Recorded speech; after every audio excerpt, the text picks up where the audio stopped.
All right, I'd like to go ahead and call this February 19th, 2014 Zoning Board of Appeals for the City of Brookhaven, call our regular meeting to order.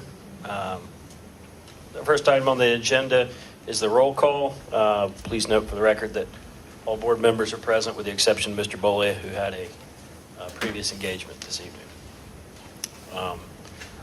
The next item is the approval of minutes.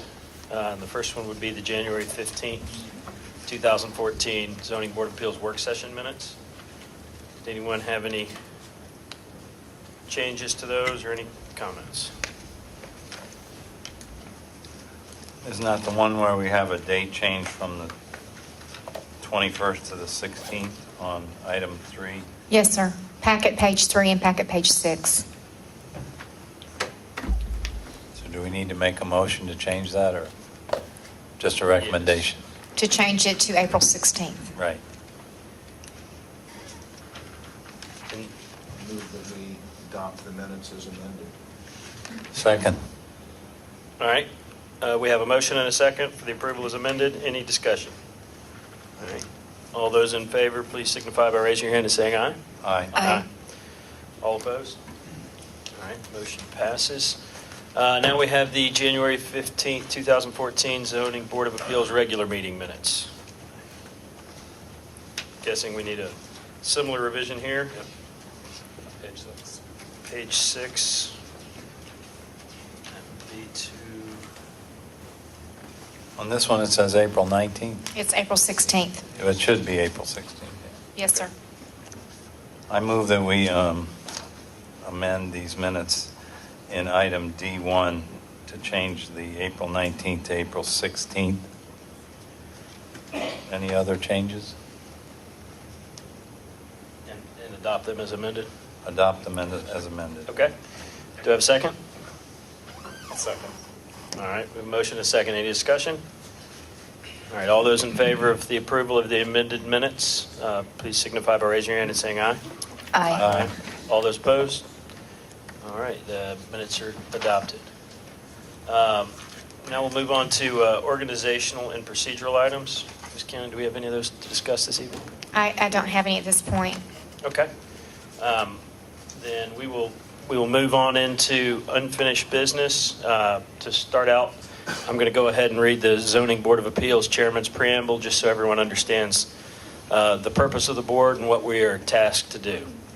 The Zoning Board of Appeals is charged with the responsibility of considering special exceptions and variances to certain ordinance requirements after determining whether undue hardship exists upon an applicant based on the strict application of ordinance requirements and based on established criteria. In addition, the board has the power and duty to hear applications where it is alleged that an administrative official erred in a final order, requirement, or decision based on or made in the enforcement of the zoning ordinance. The Zoning Board of Appeals does not rezone property. The board has no authority to grant variances for use, density, or height, or to grant a variance in conflict with a conditional zoning or special land use permit. In addition, there are limitations on the board's authority to vary requirements to the sign ordinance. The board may not extend the time period for temporary outdoor social, religious, entertainment, or recreation activity approved by the Community Development Director. Final decisions of the Zoning Board of Appeals may be appealed by petitioning the Superior Court of DeKalb County within 30 days after the decision is rendered. All right, moving on, unfinished business. We do have a item here, which is ZBA 13-43, Patsios Homes LLC, a variance to reduce the front yard setback and 75-foot stream buffer at a property location of 2381 Drew Valley Road, Brookhaven, Georgia. Thank you, Mr. Chairman. The board recalls this case initially came before you in December. The initial request was for a reduction in the 75-foot stream buffer to 25 feet and a reduction in the front yard setback from 30 feet to 20 feet. As a result of that meeting, the applicant requested a deferral for 60 days. And the deferral was granted by the board to allow the applicant to meet with the neighbors in regards to the proposed plan. As of February 10, we received the revised site plan that's up there before you. Staff has made a recommendation As you see in the last page of the staff report, the staff recommendation related to this revised site plan is to request a 30-day deferral to the March 19th variance hearing in order to provide staff with ample time to assess the revised site plan. Again, this was received on February 10th due to the inclement weather that we experienced. City Hall was closed Tuesday, Wednesday, and Thursday. Did not provide an ample time for us to review this, and that's why we have made this request for the board to consider. Thank you. Okay. Thank you very much. Is the applicant here this evening? Yes. All right. Since we're not opening back up public comment or anything, since you've already heard the case and everything, but what is your thoughts on the deferral? I would like to ask the board to consider it tonight, as a matter of fact. I've done what was asked of me for the recommendations and the comments of the neighbors. I have an email. They're not here as of yet. They're going to be here at 7:30. But per an email, they're withdrawing their opposition to the site plan here, which I gave to them. We're building the entire structure outside of the stream buffer. All I'm requesting is the temporary, you can see the hashed region there, the temporary egress in order to install the foundation, the structure, and have construction egress around the property. It's no more than 12 feet at the most egregious point. On there, but And what is the front setback reduction that you're requesting? per the I wrote you a letter actually last time, and I Right. also wrote an email to Ben stating that I wanted to withdraw the front setback altogether due to the Okay. comments made at that time. Right. The stream buffer request, I was going to withdraw that altogether as well, pending getting the egress allowed to be able to install the structure outside the stream buffer. Okay. So I've done what was requested of me. I feel that it's a good plan. Okay. I'd like to ask you to consider that. All right. Thank you very much. Anyone on the board have any questions or comments? My only comment would be that there still might be mitigation issues that the staff might want to make a condition or something like that. And so I think we need to hear from them when they're ready.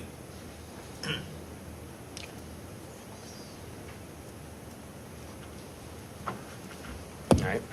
Any other comments? I'd be inclined to agree with Joe on this. The staff didn't have an opportunity to review this, and it was bad weather. I'm sorry for the delay, but I do think that we benefit from, hopefully. Okay. Presumably, we benefit from Okay. Anybody like to make a motion? it. So I'd be in favor of deferring this until the March meeting. All right. Somebody like to make a motion? Oh, I'm sorry. I'll make that motion. Okay. So we have a motion on the floor I'll to second it. defer ZBA 1343 to the March 19th. Meeting of March 19th, 2014. We have a motion and a second. Any discussion? All right. All those in favor of the deferral, please signify by raising your hand and saying aye. Aye. All opposed? Nay. Okay. All right. The deferral passes. All right. 5 to 1. Moving on into new business. Our first case of new business is ZBA 14-01. Eugene Altman, waive lot merger requirement. Property location 2492 Ella J. Drive Northeast, Brookhaven, Georgia. Mr. Son, if we could get the staff report. Thank you, Mr. Chairman. The case before you is ZBA 14-01. The request is to waive the lot merger requirements to divide one lot into two parcels. And it's a waiver specifically from section 27938 of the city zoning ordinance.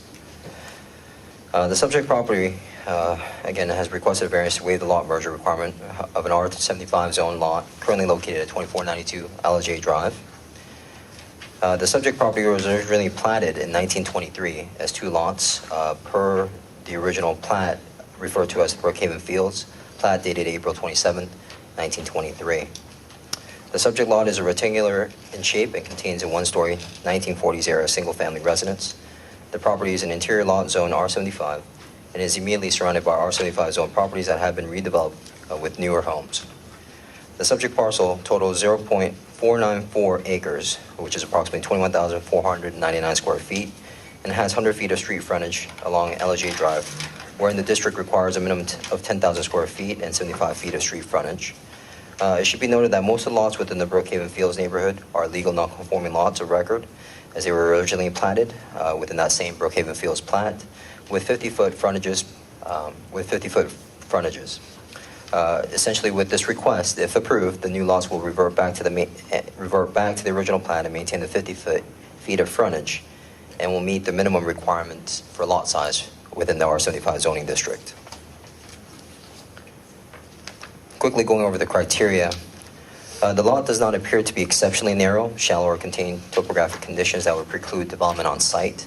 However, the strict application of the requirements of Section 27938 would appear to prevent the owner from reverting back to the original platted two lots in a manner that's consistent along with the neighborhood. As drawn, the site plan appears that the requested variance is the minimum required in order to subdivide. The request does not appear to constitute a grant of special privilege, as most of the lots on the block are 50 by 200 feet. Based on the submitted materials, it appears that granting the variance would not be materially detrimental to the public welfare or injurious to the property in the zoning district, since each lot will be consistent to the original plat. It appears that the literal interpretation and strict application of the zoning requirements would cause undue hardship, since the owners would not be able to split their lot without a variance. As noted in the recent past, other properties in the neighborhood were granted waivers to this Section 27938. The requested variance was found to have very little to no impact on the terms of the comprehensive plan, and staff has recommended that the board vote in favor of the application, with the two conditions that have been stipulated in the report. Condition number one, requiring that it be according to the site plan as approved, and two, requiring that the owner submit for a final plat application prior to submittal of building permits. Thank you. Okay. All right, if we could have the applicant please come forward.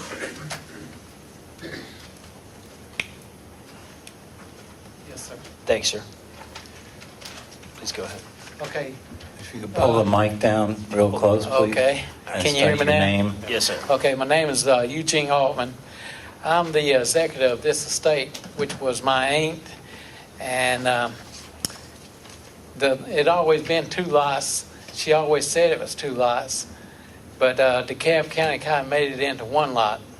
So we'd like to get it back to two lots, just like everybody that's in the neighborhood, and that way we can sell it.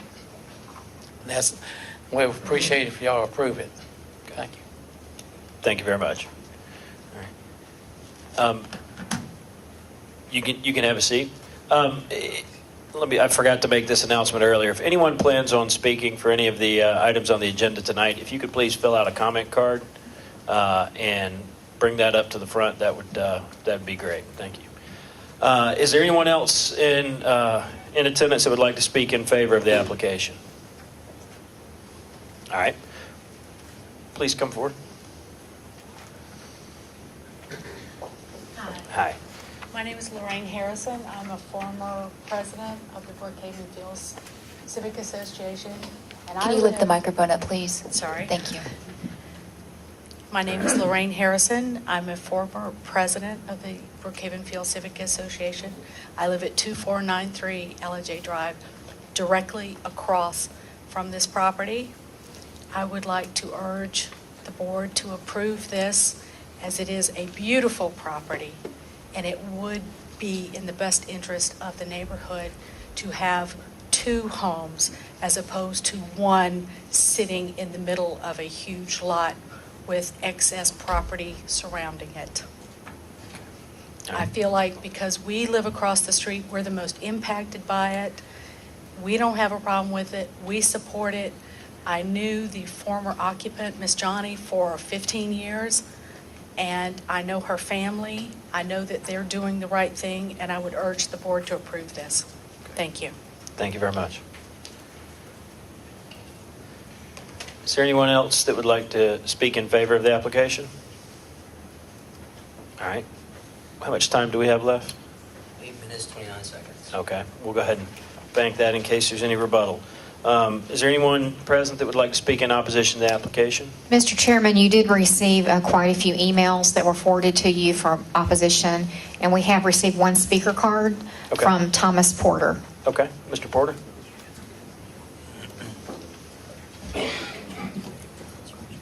This is the first time. Members of the board, my name's Thomas Porter. I live at 1420 Canucci Drive, 1 block from the property. I have a lot of reservation about this, and although on the surface you can look at this as a 50 by 200 foot lot, or two 50 by 200 foot lots, and say that that comports to the general neighborhood, that would be correct. But there's mitigating factors here. I guess first and foremost, I don't understand how this board can waive, if waive is a correct word, the actions by DeKalb County.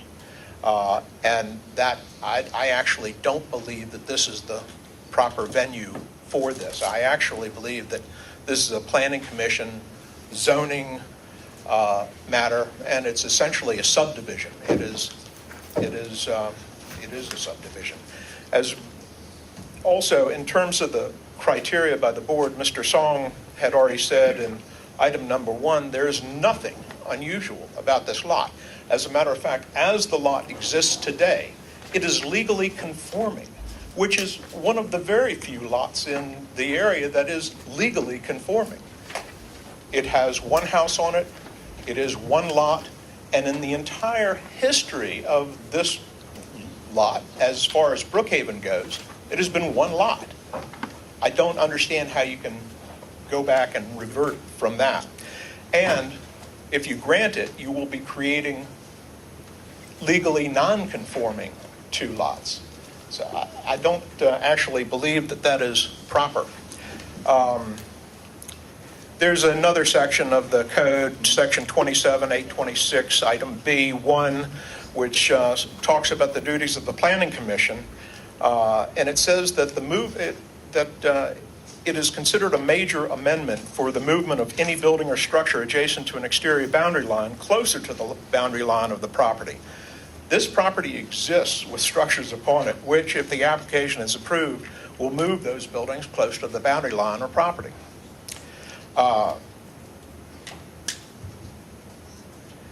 There was, at the point of the city becoming a city, there was no waiver of the lot merger requested at that point.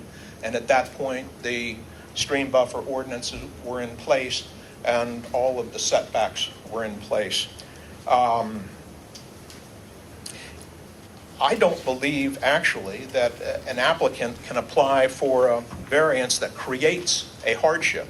This will create a hardship in that 2 lots are not developable in the manner consistent with the homes around it without getting further variances.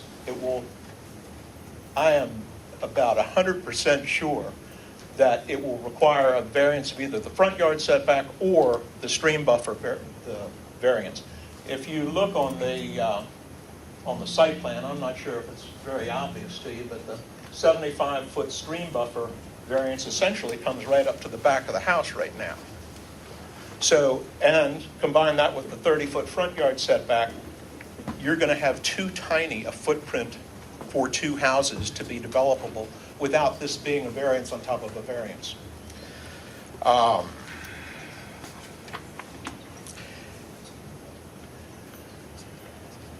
If you guys, the board, excuse me, not you guys, decide to approve this waiver of lot merger, and then it will be incumbent, as I said, for whoever, the applicant states that he wants to sell it.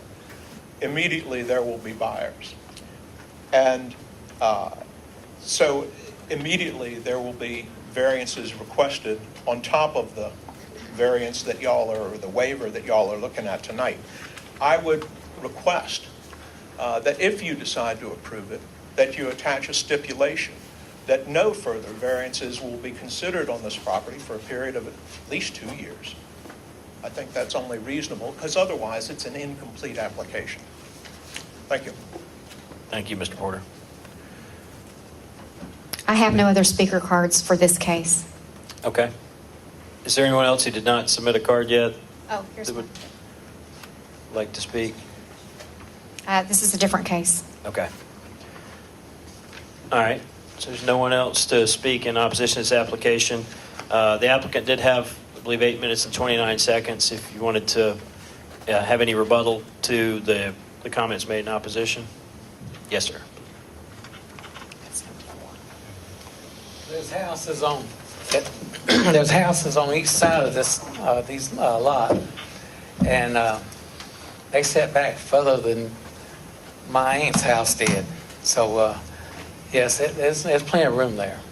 Okay. All right. Thank you very much. Do I need to have a card? No, you've already spoken. If you want to come back up to speak. I just want to rebut this. Okay. If you go back to 1999, when our home was built, there was an apartment complex there, and it was divided into not one, not two, but 3 home sites. This is basically a no-brainer because, as he said, the 4 homes to the left are all like cookie cutters, 1, 2, 3, 4, set back further than Miss Johnny's house. We're talking about a tiny, tiny little house. And if they build, whoever buys this property, whatever developer comes in there, and we've seen some pretty thoughtful builders come in. Brookhaven Builders is less than 3 lots to the other side, and they've been very respectful of that creek that our whole civic association has worked so hard to protect. Canucci is not affected by this. LJ Drive is affected by this. As I said, we live directly across, looking at this. We see the opportunity for 2 similar homes, similar sizes, similar property values, just like the 3 that are near the apartment complex that are built. So I would urge the board not to punish the executor and the heirs of this estate by dragging this out for no reason. Thank you. Thank you. All right. That ends the public comment. Did anyone on the board have any questions for the applicant or staff or the opposition?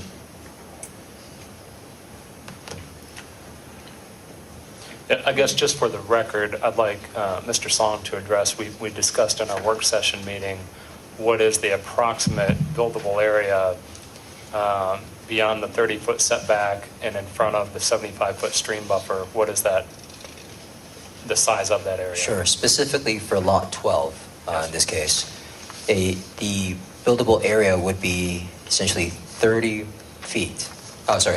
feet by 60 feet. So 35 in width and 60 feet in depth. Thank you. Okay. And could a conforming house be built, in your opinion, as far as the size requirement? Given the dimensions that I just called out to you, it may be possible. Further, they would have to also meet the floor area requirement for dwelling size as required in the R75 zoning district.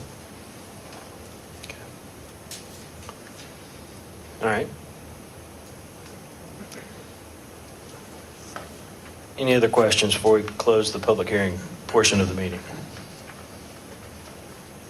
All right, well, let's go ahead and close that, and I'll open the floor for any further discussion or motions.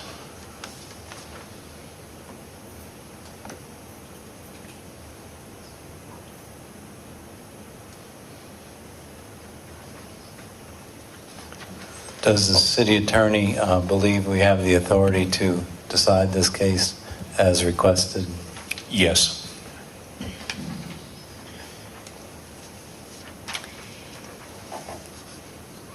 Mr. Chairman, in our work session, I believe we talked about this a little bit with regard to if it is approved, and can we imply any provisions that would be bearing on the on future variance requests? We can put in the report any recommendations we have for the property, but as far as the request that was made by Mr. Porter in regard to barring the property from any variances for a set period of time, none of that would be enforceable, as Mr.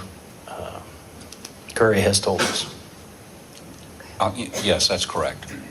We had discussed that in the work session, and that question was asked.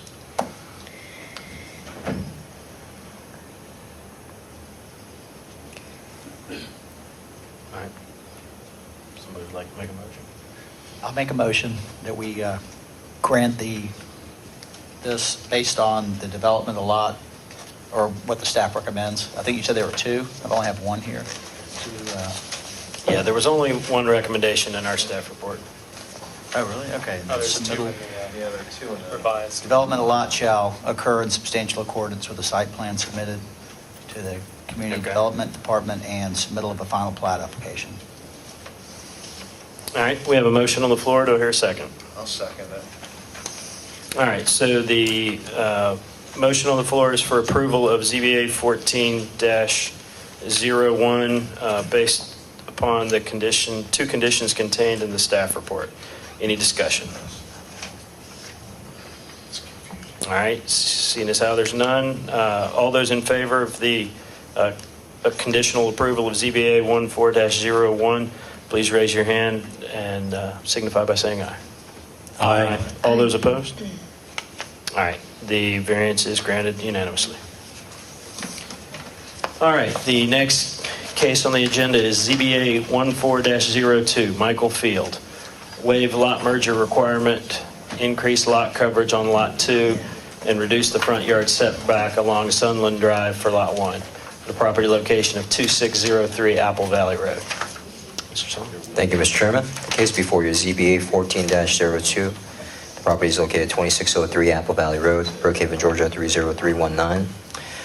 There has been 3 variances requested as part of this initial request. The first is dealing with the waiver of the lot merger of an R75 lot currently located at 2603 Apple Valley Road. This request is being made to revert to the original plat. The plat was originally recorded in 1912, which shows 2 lots of record. The second request is to increase the lot coverage from 35% to 37% specific to Lot 2 as identified in the site plan. And the last request is related to the reduction of the front yard setback along Sunland Drive from 30 feet to 6 feet, which is associated with Lot 1. Again, the property is a corner infill lot, zone R75. The subject parcel totals 0.31 acres, approximately 13,654 square feet, and has 95 feet of street frontage along Apple Valley Road. Staff would note that only a select few of existing lots in the area conform to the R75 zoning district standards for frontage and lot size. As typical lots found in the area are 50 feet by 100 feet, or approximately 7,500 square feet in size. Essentially, the requested lot split will create 2 legally non-conforming lots, again in accordance with the recorded plat for Peachtree Road Park, which was platted in 1912. Going over the criteria, the strict application of the requirements of Section 27938 pertaining to the merger would appear to prevent the owner from subdividing the parcel in a manner that is consistent to lots in the area. Lots within the area and the surrounding area exhibit narrow-shaped lots with lot frontages of 50 feet. Approval of this variance will revert the property to the original 2 lots of record as platted in the Peachtree Road Park plat, allowing the rights and privileges enjoyed in the district by others. The strict application of the 35% lot coverage requirement specifically for Lot 2 may deprive the property owner of constructing a home of similar size and form with existing homes along Apple Valley Road. Except for the 2 proposed lots and another corner lot at the intersection of Apple Valley Road and Oak Lawn Avenue to the north, the remaining lots fronting on Apple Valley Road maintain an average lot size of 7,100 square feet. In order to construct a dwelling of similar size and form and to compensate for the smaller platted lot size of 6,932 square feet, a 2% increase in lot coverage to 37% may be warranted. As evidenced by the submitted site plan, due to the narrowness and application of 2 front yard setbacks specific for Lot 1, the strict application of the requirements of this chapter would deprive the property owner of rights and privileges enjoyed by adjacent property owners. Although a variance to reduce the setback requirement along Sunland Drive may be warranted, consistency in setbacks should be maintained to provide for uniform and complementary development adjacent to existing homes. Therefore, the requested reduction of the setback along Sunland Drive from 30 feet to 6 feet may not be consistent with the neighborhood, and a more appropriate setback would be 7.5 feet, which would be consistent with the interior side yard setback requirement for the R75 zoning district. Overall, the requested variances do not appear to go beyond the minimum necessary to afford relief, except for the request to reduce the setback along Sunland Drive from 30 feet to 6 feet, which may constitute a granting of a special privilege inconsistent with the limitations upon other properties fronting on Apple Valley Road. A similar request for reduction to a side street yard setback was approved in 2007 by DeKalb County for the property located at 2635 Apple Valley Road, which was also a corner lot, which allowed for the reduction in the setback along Oak Lawn Avenue from 30 feet to 7.5 feet. Based on the applicant's request, the granting of the waiver of the lot merger requirement and increase in lot coverage to 37% would not appear to be detrimental to the public welfare or injurious to the property or improvements in the zoning district. Although increase in lot coverage may contribute to additional stormwater runoff for Lot 2, the applicant will be required to administer appropriate water detention and soil erosion control measures on the property as determined by the city engineer at time of permitting. However, the request to reduce the front yard setback along Sunland Drive may be excessive when compared to existing developments fronting on Apple Valley Road. The more appropriate reduction should be a minimum of 7.5 feet. The strict application of the requirements for lot coverage may cause undue and unnecessary hardship, primarily due to the fact that the platted lot size for Lot 2 is less than the adjacent properties that maintain an average lot size of 7,100 square feet.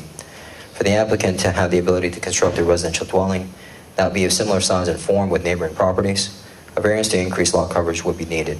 Additionally, the increase in lot coverage to 37% for Lot 1 will be equal, for Lot 2, would be equal to 35% lot coverage of a 7,100 square foot lot.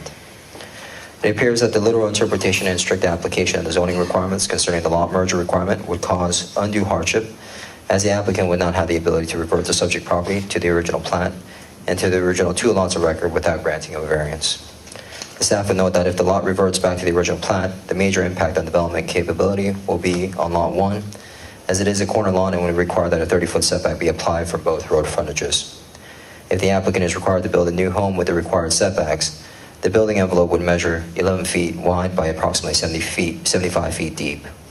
The literal interpretation and strict application of the setback provision may cause a hardship, as the resulting buildable area would not allow for construction of a relatively sized dwelling consistent with existing developments found in the area. In regards to the comprehensive plan, staff has found that the requested variance has no impact on the terms of the comprehensive plan and has made a recommendation to the board that the board favor the request for waiver of the lot merger requirement and for increase in lot coverage for Lot 2 from 35% to 37%. However, staff has recommended the board vote to deny the reduction of the front yard setback along Sunland Drive from 30 feet to 6 feet and substitute in lieu thereof a 7.5 foot setback with the following conditions. The development of the lot shall occur in accordance with the site plan that has been submitted by the applicant dated December 27, 2013, and also that the minimum setback of 7.5 feet be observed from Sunland Drive. Thank you. Thank you very much, Mr. Song. If the applicant would like to come forward, please.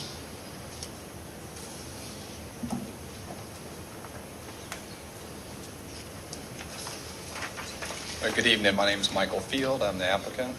I've had an opportunity to review the staff report and the conditions that they set forth. And my request would be that the board approve the variances per the staff request. And I have had a chance to talk with several of the neighbors in the area on Sunland Drive, whose big concern, as I understand, was the proximity of the house on Lot 1 to the road.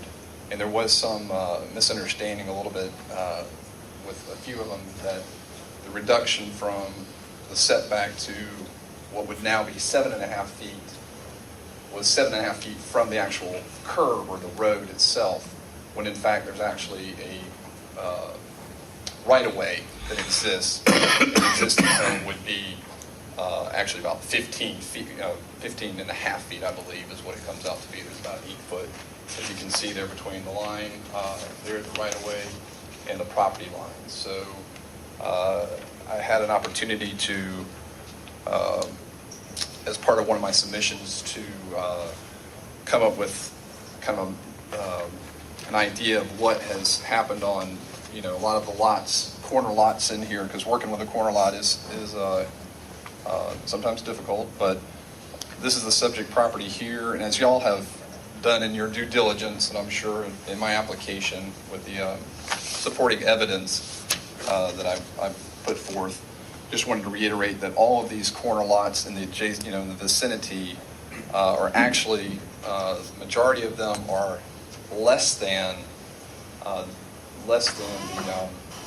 greater than what I would be requesting. So as they exist, the structures that are now on these corner lots are closer, to the road and than my property would be. And so with that, if y'all have any, if y'all happen to need any copies of the thing, I have those available, or we can certainly leave that out for y'all. If we got any questions come up. Okay. Thank you. All right. Thank you. Is there anyone else present that would like to speak in favor of the application? Okay.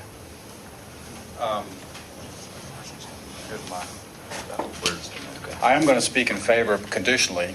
I have more things in favor than against. So my name is Robert Foro. I live on Sunland Drive across the street from this property, and I have gotten together with my other neighbor, Tom Spencer, and we've kind of discussed it because we're the ones going to be impacted probably more than others because we look at it at our front door. I think that, first of all, I'd like to commend this board on any opportunity you have to get as many people in Brookhaven close to the MARA station as possible. I think not only is a good thing, but I think it's it's almost an obligation to take advantage of mass transit, and so I think the density or the division of the lot I have no problem with, and I think it's a good idea. I think the complexity of this particular request, though, is the fact that the corner lot is doesn't. Let me just back up architecturally, and my background is in architecture. I've built about 500 houses and designed them all, but architecturally, these houses in Brookhaven are all on real narrow lots, and that precedent has been set for 30 years. I mean, it's been going on, so I think that's well established. But when you build these houses on these narrow lots, the fronts of the houses generally look pretty good. But because they're so narrow and so tall, the sides of the houses are like barns, but you don't really see it because they're all side by side. But this particular case, if they build what would be a traditional house that you've seen in Brookhaven, you run the risk of the front looking great and then the side looking like a barn that's 35 feet tall. So I know that this board, they don't have architecture contingent here, and I think I'm more concerned about the architecture than I am about the density or anything like that. But I will say that one thing that you could do, and I'm not even sure this board has the right to vote on what I'm going to suggest because I know this is a lot merger requirement. What I would request is probably would fall outside of a lot merger requirement, may even require rezoning, I don't know. But I'm just going to name a few points and then I'll sit down. But I think that if they could reorient the lots to where they, at least one or maybe both of them would face Sunland Drive. Apple Valley is already a very busy street. It's a cut-through street for the post properties, and it's also an industrial street for a lot of the warehouses that down at the end of the street. So I know economically a buyer would be happier facing Sunland than they would be Apple Valley. But if you could turn the houses to Apple Valley and make the houses wider instead of narrower, I would rather see reductions on rear yard setbacks or even the reduction of the distance between the two houses proposed. Right now, you've got 15 feet between the houses, and I'm building houses in Norcross that are 5 feet apart. So I know that you can put the existing houses close together architecturally, but I'm most concerned about the setback off of Sunland. And if you leave it at 7.5 feet, I think it's going to be difficult to design anything architecturally that's going to be congruent. Whereas if you oriented the houses towards Sunland, I think you could get a nicer look and a more congruent look. So the 6 points that I was going to make was, the first one was, is it even possible for them to reorient that in this board, or would that require a different meeting, a different vote from a different board? The height, the 35-foot height, that's always been kind of tricky. If you go through anywhere in Brookhaven, there's very few houses that actually are 35 feet. They're all much taller. And different jurisdictions have different interpretations, and I'm not sure what Brookhaven's interpretation of what height is. But I wouldn't even mind giving them a 5-foot higher restriction if they would just give me more distance from the road, because the height of the house adjacent to them on the third sits up about 10 feet higher. The grade is 10 feet higher. So if you build these houses to 35, that house that's there now, I think is probably stretching the 35-foot rule. And you add another 10 feet, that house is going to be about 25 feet higher than the houses that they would have to build there. So I wouldn't mind those houses that he's proposing to be a little taller if he could move them back a little bit. That's the second point. The third point was I'd be okay with reducing the distance between the houses so that he could pull, even in that site plan, if he just moved the house on Sunland, if he kept that configuration and you reduced his side yard setback where he could slide that house closer to the other one, that would give you another, whatever you could get out of it, that would give you that extra feet. So that's an opportunity. My fourth point would be to reduce the rear yard setbacks. If you could reorder them towards Sunland and reduce the rear yards, I think that again you could make the yards smaller and give them a little bit more setback on the front to help the curb appeal of the street. My fifth point is reduce the front yard setback requirement. Right now is 30 feet. Go down to 20 feet maybe to get on Sunland. Now all this is kind of is contingent upon their ability to shift to Sunland. And like I said, y'all may tell me that that's not possible on this board. And then my fifth and final point is reducing the setback of 5 feet. Reducing the setback to 5 feet adjacent to the unopened alley makes sense because it's unlikely to ever be open. So that alley requirement is really, that'll never be an alley, so take that into consideration. So that actually gives a little bit more width to the house in terms of the visual width. So that's all I had to say. I think I'm in support of the division. I just don't like the configuration the way it is now, and if there's any way to finesse that, I think it would be to the benefit of everybody. Thank you. Okay. All right, is there anyone else who would like to speak in favor of the application? All right. How much time do we have left, Ben? 1:57. Okay. Is there anyone in attendance who would like to speak in opposition to the application? Mr. Chairman, I have 3 speaker cards, and you did receive an email today from someone in opposition. That you have that in your package. Okay. The first speaker card is from Jan Phelps. Okay. Emails from this gentleman. Hi. My name is Jan Phelps. I live at 1320 Sunland. I just found out about the 6-7 foot setback from Sunland. I don't need to tell you how angry I am about this.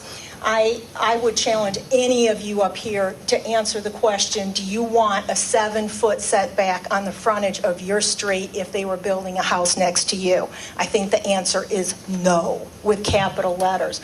When I'm looking at this, I don't see the 15 feet the owner is talking about. I see 6 feet. I see the road right here, and I see 6 feet. I don't see 15 feet. I see 6.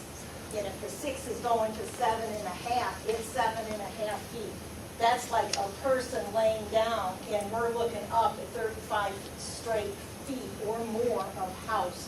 No. You guys are voted in to protect the integrity of our neighborhood. All of the people on Sunland that are living on Sunland or Shade Crest have to come in here. We're all impacted. Not just the 2 people living here. And by the way, these are both buildings. They own this property here. Tom Spencer owns this. So I don't want a higher setback. I don't want 40 or 50 feet. I don't want a tunnel when I have to go in this way. This is the only way I can get to my house.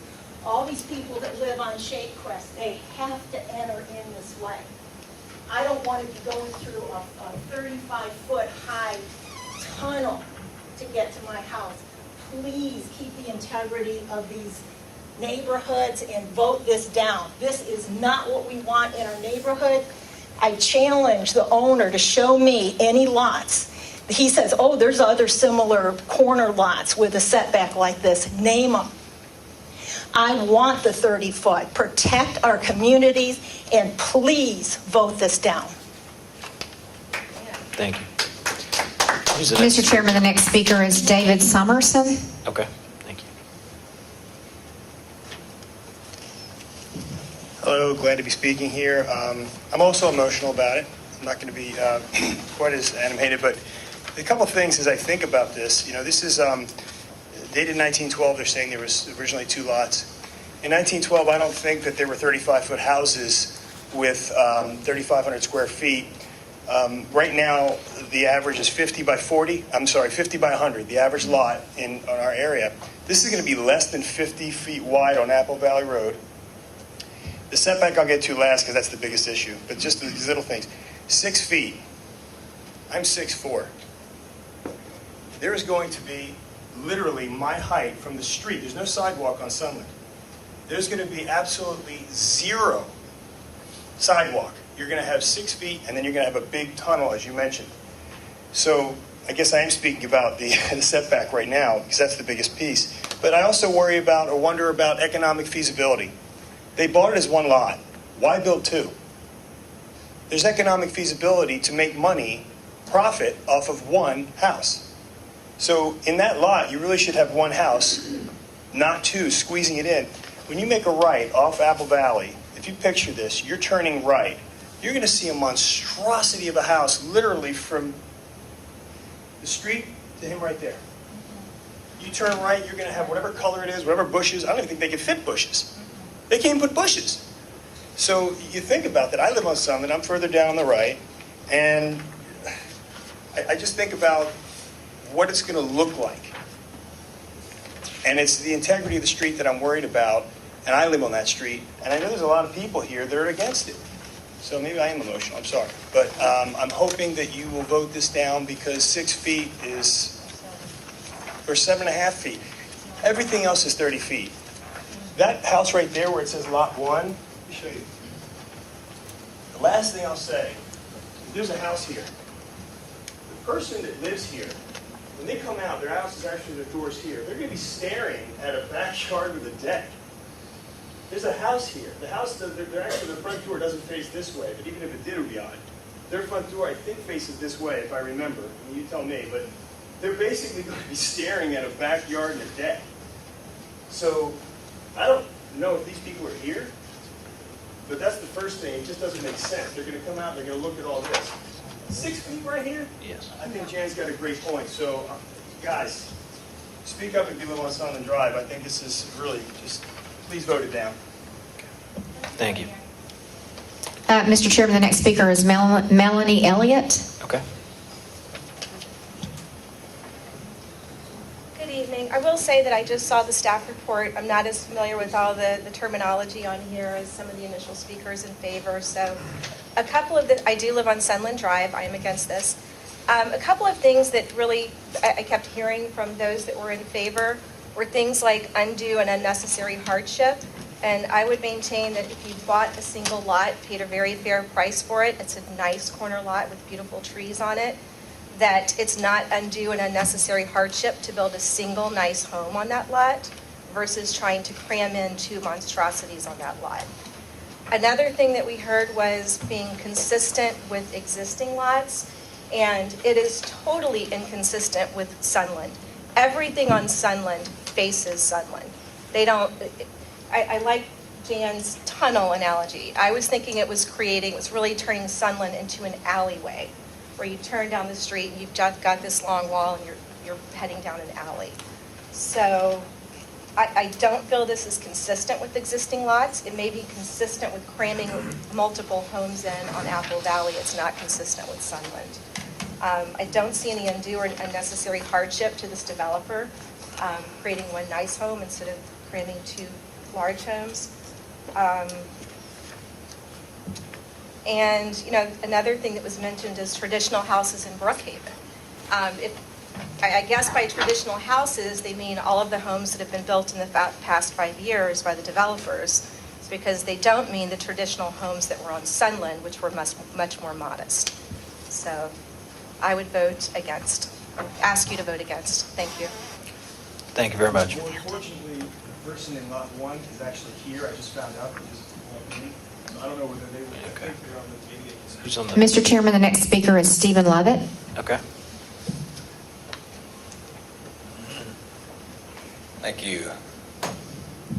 My name is Stephen Lovett. I live at 1291 Sunland Drive, which essentially is where that alleyway comes in across the street. And I've lived there a couple of years now, and I have a few points that I wanted to make. First off, I noticed that you state here that several of the lots in the area do not conform to the R75 zoning, which I understand. But you go to say that the approximate average size of the area, again is 50 by 150 feet, which is 7,500 square feet. We're asking that not only one lot, but 2 lots go 9% below that average number that's out there now. So we're creating 2 more lots that are 9% smaller than the average for the area. On top of that, one of the 2 lots we're requesting that the house size, the lot coverage be increased 2%, creating even less yard for a smaller lot. And this is the gateway to Sunland Drive. It's the only way to get into Sunland Drive legally. And as I turn in, I agree. I do not want to see. I think they're missing a point here. It is the setback he is requesting is 6 feet from the right of way, so it literally won't be 6 feet from the street. But that being said, all the way down the road, everything is 30 feet. My neighbors that live there, lot 19, you see, and I live across the street from that, complied with 30 feet, and both of us would love to have garages if we would have thought we could have done something closer to Sunland Drive. My request is that you would vote against this as far as waiving the lot merger, because we're creating 2 lots, both of them 9% less than the average for the area.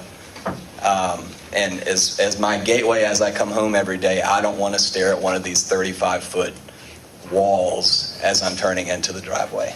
Thank you. Thank you. Patrick Willis. Okay.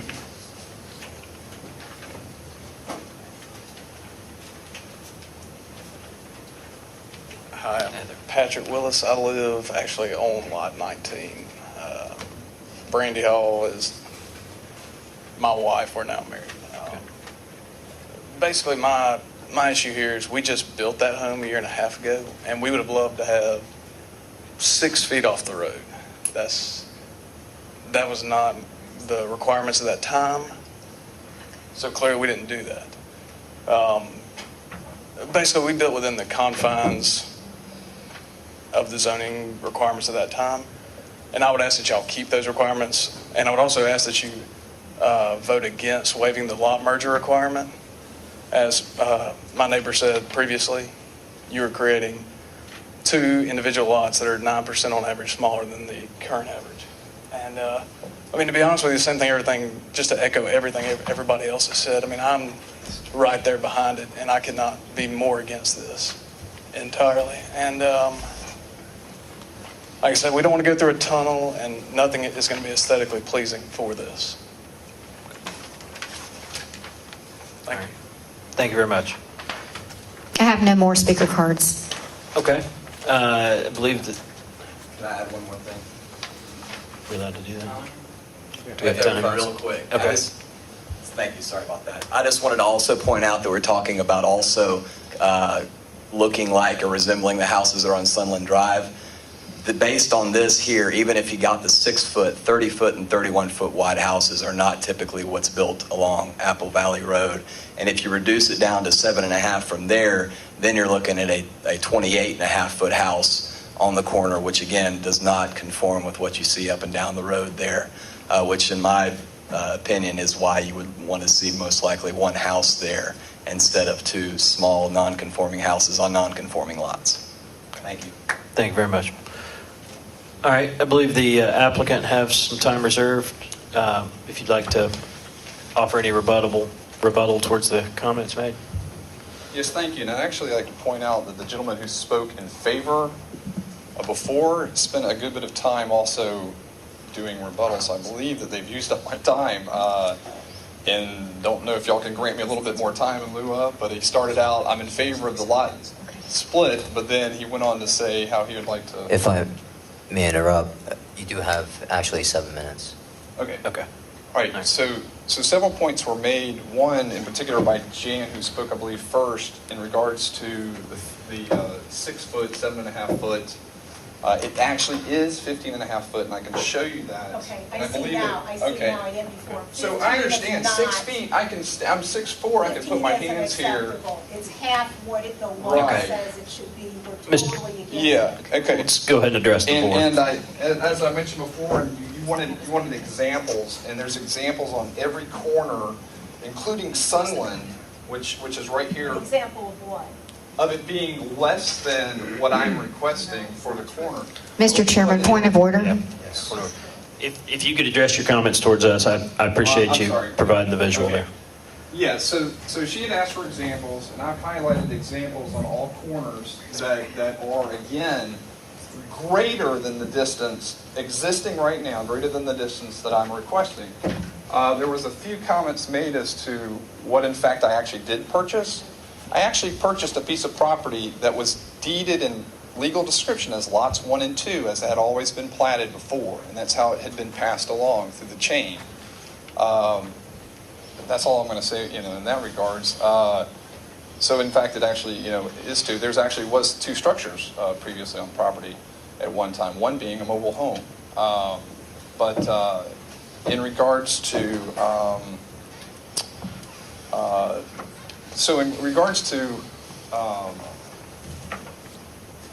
let's see, what else? What are the points? It is a corner lot. The gentleman who owns the home right behind, it didn't have a corner lot, so he had one front setback that his builder and he had to adhere to. This has different parameters that are applied to it. Being on a corner, you have basically 2 front setbacks. It is a hardship to build on that lot 1. I don't hear anybody here who is a resident who lives on Apple Valley, and I've spoken to several of those individuals, including the individual who lives in lot 3. And it is going to be a uniform street of similar looking homes, and yes, the home can be built that is 30 foot wide, that'll look just like all the other ones down Apple Valley. The property owner across the street, Mr. Spencer, who has 3 lots, which, if I could show y'all, happen to be these 3 lots right here, which again are about 50 foot wide, totaling 150 feet deep, and end up being adjacent, across here. So these 3 lots that he owns are zoned RM75, which accommodates multifamily townhomes. I've spoken with him, he's here tonight, but he is an investor who will eventually sell that property, and the highest and best use of that property is going to develop it for multifamily use. So Sunland, the scape of Sunland is going to change whether they want it to or not. It's going to have townhomes here on this corner. Across the street here, across the street is all commercial. Right, all this property over here is commercial. This little corner happens to be kind of the buffer to the residents here along Skyland and even down through Sunland. But after these 3 lots here get developed, which are already currently zoned RM75 through DeKalb County, once that scape changes, there will be, whether these are facing this way or whichever way, really the first home will be, here Mr. Lovett's house and the one across the street, that's kind of the scape that it's going. So I would again just ask that, I understand that people are passionate, and I'm looking to build something that's going to be in accordance with everything else in the area along Apple Valley and try to bring everything incongruent. I would ask again that y'all approve this as applied for. Okay. Thank you. Thank you very much. All right. go ahead and Is there close. 30 seconds left? No, ma'am, I'm sorry. Okay. All right, we'll go ahead and open it up to the board for any questions they have of applicants, opposition, or staff. I have one question, Ms. Cannon.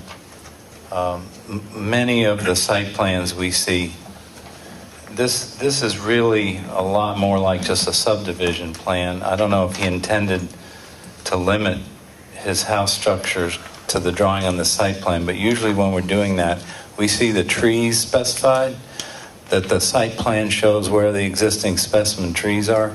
My photograph of the site shows at least 2 probably specimen trees in front, could be more towards the corner. I'm uncomfortable with the fact that neither staff nor the applicant has addressed the preservation of those trees. And so I'd like both the staff and the applicant to comment on that. Just real quickly, that would actually be handled through permitting, if I'm correct, Ben. When you go to apply, when I would go to apply for a building permit, which I have not yet, waiting for approval to move forward, that is when I would establish not only the tree specimens and landscape plan, but also, as Ben had mentioned, in regards to the lot coverage increase on lot 2, as to any kind of stormwater runoff that I would have to manage as well. So that would be a more detailed plan which would show these things. And that would, of course, would not be approved unless they all met the conditions through the building department. We have specified sometimes in our decisions that certain specimen trees would be preserved. Would you be willing to agree tonight to preserve any of those trees? Yes, there's 2. You may have photographed 2 that are up in the upper right-hand corner closest. Do you mind if I... Show me which one. So, in my opinion, right, this little tree right here is already damaged. It's topless here, and would have to be... These are the 2 big ones closest. Those would be preserved. This one here would have to be removed because it's actually in the building site. These are actually the right of way, almost. They're about at that 8-foot mark, and I would not be able to infringe upon those as well. Measures could be taken to our risk, and that's what. Because I think that's important as well. Thank you.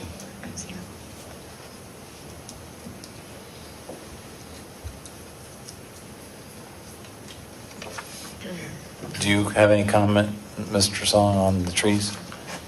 I would agree with Mr. Field in the sense that a tree survey would be required as part of the building permit process. It would have to show us, identify all existing vegetation on the property.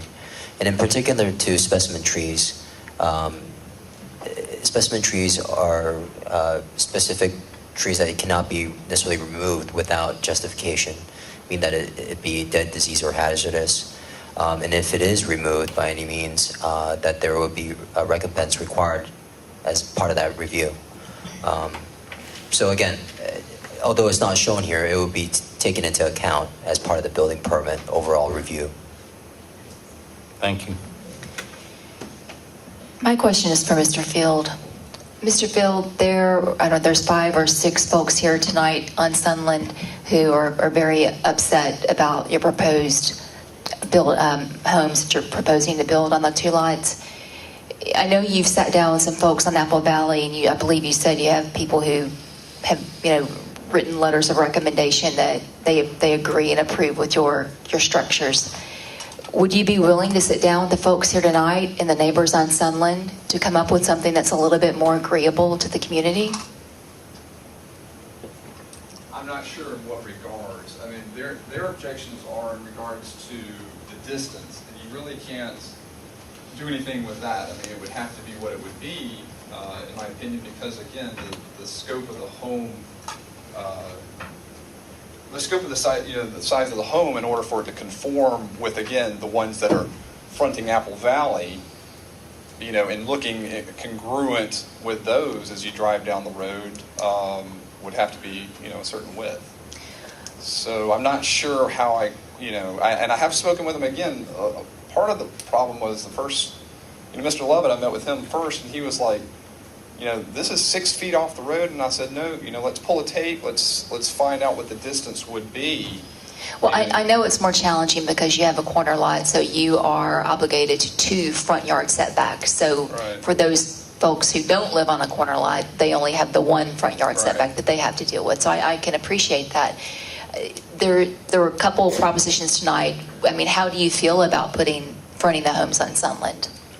Well, in order to We do don't that, have the actually- ability to do that. Yeah, in order to do that, it would have to be replatted. I think Ben could speak to the fact that it would be a completely different animal. And this is pretty, when I approached with this, it was pretty straightforward that these are two lots in an order, and given, again, the consistency with the neighborhood and other adjacent other corner lots and how they are constructed. Sure. Mr. Chairman, the purpose of my question is more in the spirit of the emotions of the neighborhood. Okay. To find out would he be agreeable to sitting down with these neighbors and coming up with something or helping them to better understand and for him to better understand their concerns. That's the only thing I'm proposing here. Okay.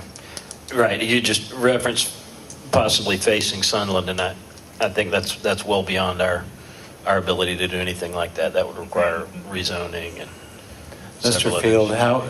how, do you have any ideas on maybe some conditions that you would consider to minimize maybe the tunnel effect, like some vegetative strip or landscape strip along that long side of the house on Sunland that might break the profile or something?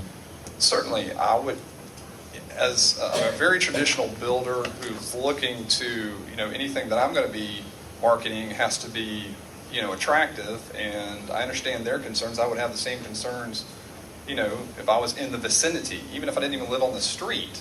It was something that I had to pass on a regular basis. I mean, so I don't know about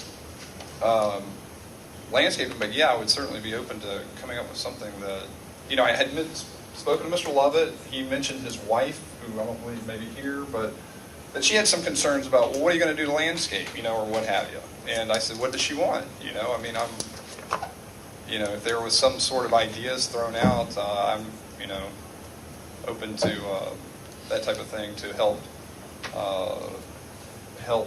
the appeal, certainly. But I don't know what those ideas might be as far as landscape design or what have you. So would you be open to a 30-day deferral to sit down with the people in the neighborhood?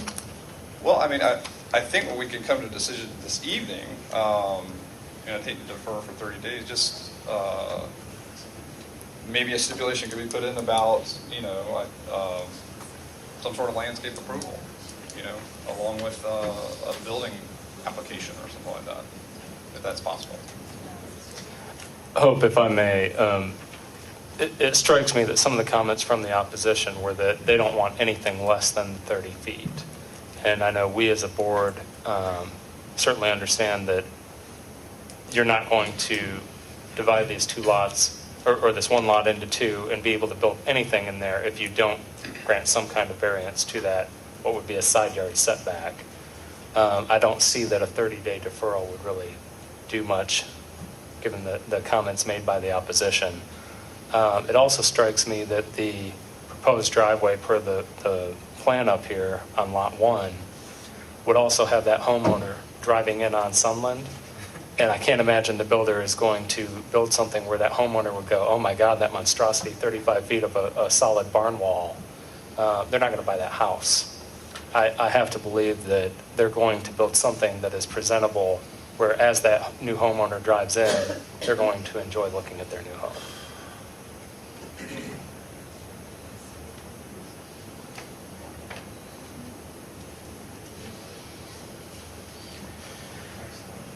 Anything else from that end of the table? Okay. The comments that I have is, as far as dividing it out into the 2 lots that it was originally platted as, I don't think that's any different from the other cases that we've heard in the same manner, and they've all been decided the same way. That, back in the 80s, DeKalb County arbitrarily combined any lots that were contiguous for tax reasons.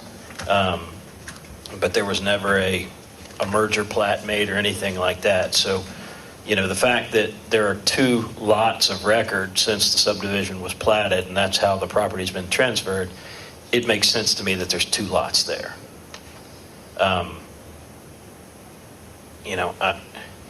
Mr. Fields, can I see your graphic again, please?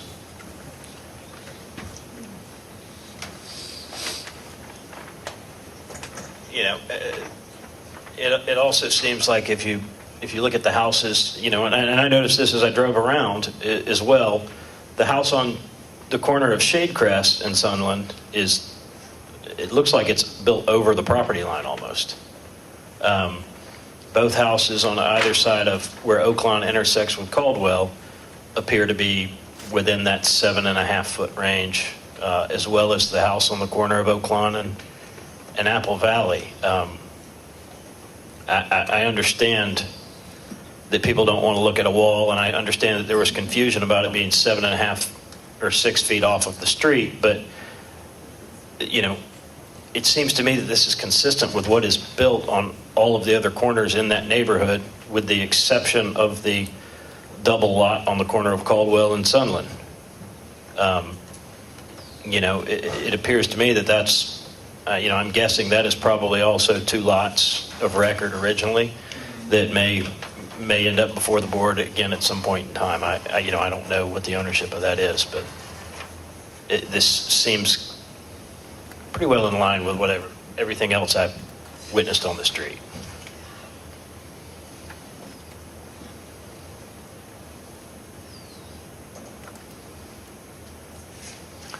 All right, I'm gonna propose something else. This harkens back to the first thing, or one of the first statements of the second gentleman to speak, who was kind of okay with splitting lots, but I believe we would have the authority to reduce this setback here. We could not do that because that was not requested. If I'm correct, Mr. Curry? That's correct. What I'm talking about is pushing the house another 2.5 feet back this way, increasing the distance between these 2 houses, giving him 5-foot building line back here, so that it's 10 feet. I like the idea. I'm not disagreeing with it, but No, that's not been requested. That's not part of the application. And you can't, impose a setback condition that's less than what is required in order to increase another side. One suggested may very well be to, if you're inclined to approve the demerger, would be to ask the applicant if he will withdraw his variance request and let him start over on the variance request. okay. What would the applicant be able to receive an administrative variance on that 7.5-foot sideline? In terms of the administrative, it's only granted up to 10% of the setback. So you're looking at 3/4 of a foot in terms of the setback through the administrative process. Okay. Well, then let's ask Mr. Fields if you could come back up.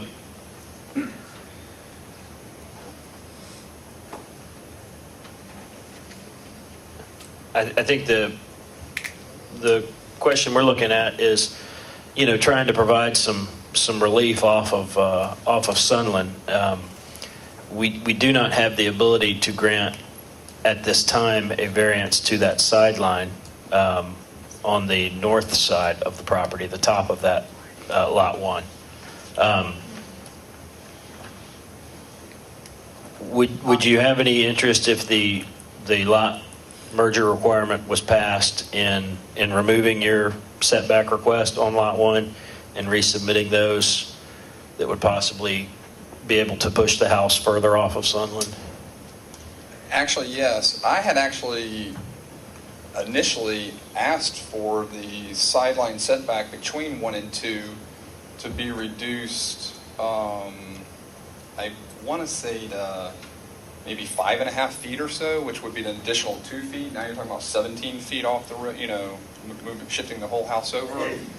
And staff, and through discussions, staff was not sure if if I would be able to get a go through a building permit process, if that would be acceptable due to fire, what have you. Now, if that was something that I could kind of be assured of, I would certainly be interested in shifting it over as well. So. Okay. Is there, Ben, could you tell us what the code would be on separation between structures?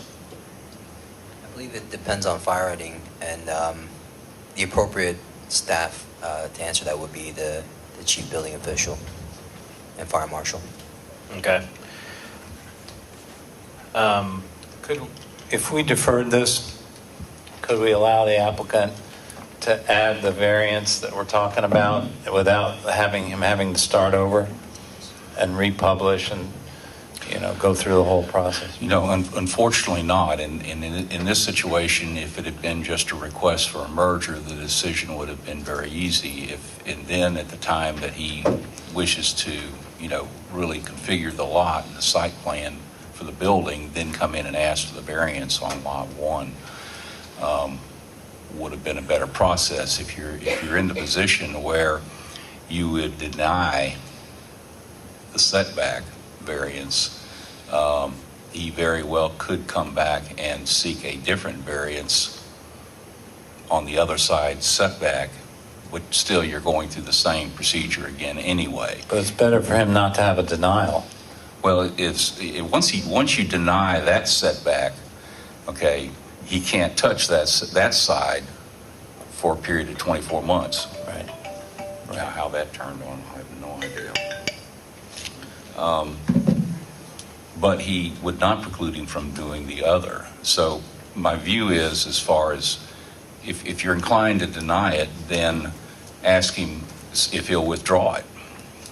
And then accept, and if you're inclined to do the merger, then he's back trying to put a house on the lot, which will require variances. And certainly if you apply the 30-foot setback on both sides, it would be an extreme hardship and he would not be able to construct anything there. So, I mean, you're going to get back to, the characteristics and the issues that you have to look at again. Okay. So, Mr. Curry, if I understand correctly, what the staff is suggesting is a 7.5-foot setback. The applicant seems agreeable to that. He's also stated he would be agreeable to, I believe it was a 5-foot setback in between the two properties. We do have the authority, I believe, to, instead of granting the 7.5 setback off of Sunland, to take that to 10. Right. We just can't actually guarantee that he would then receive the 5-foot setback in between the properties. That, if we were to take that Sunland setback to 10 feet and not deny it tonight, but just adjust it back. Yeah. No, that would still be a denial of the application. If you require, you're imposing a larger setback than what he's. Well, staff's agreed to. recommended a larger setback. Right. So how would that be a denial? Are you agreeable to that? I was agreeable to the condition that the staff put in regards to my request for 6 foot, and then they went to 7.5. And that was something that would be doable. It would keep the constructed house within similar structures on Apple Valley. Well, it seems to me, based on the direction that it seems like we're heading, that, until we're able to get appropriate comment from proper staff as to what the fire separation needs to be, I don't think we need to pigeonhole any sort of side setback in. I think that, if we're so inclined to grant the first 2 variances and the applicant were to withdraw the 3rd variance about the Sunland setback, then that's something that he could meet with staff rather quickly and resubmit, if need be. Does that make sense? Rather than going I like that trying to 10. make that 10 feet. Yeah. what happens if the chief building official says, no, you can't do that? Right, then we don't have a denial, we just, we might be asking Mr. Field to put a little faith in our judgment to do that, but, Right. I mean, you don't want a denial.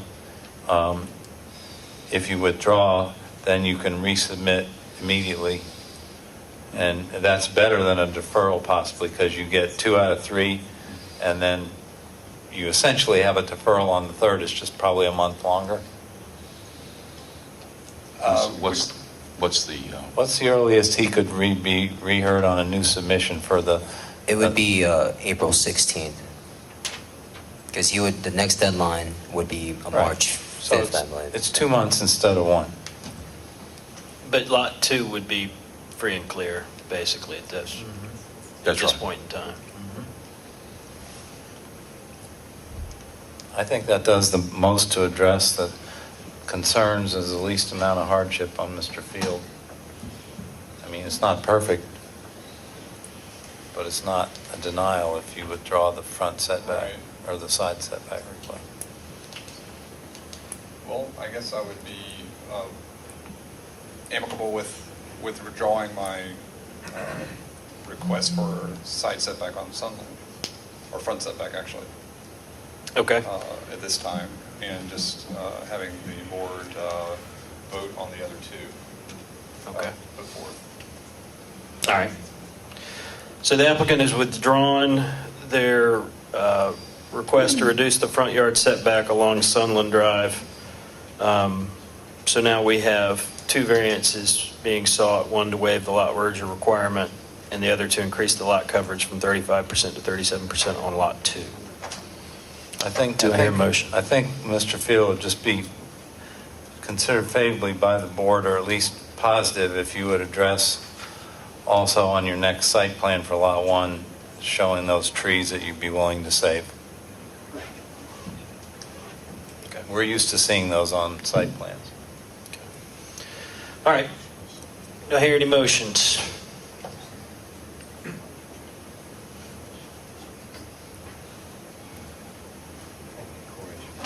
Yeah, I'm wording it out in my mind here. I move to approve the variance waiving the lot merger requirement, as well as the lot coverage increase from 35% to 37% on lot 2, subject to the one condition, the first condition in the staff recommendation, and striking the second condition, considering the applicant has withdrawn the variance request for that second condition. Okay, we have a motion on the floor for approval of ZBA 14-02 contingent upon staff recommendation number 1 in the staff report. Excuse me, if I could interrupt. Condition number 1 would need to be modified.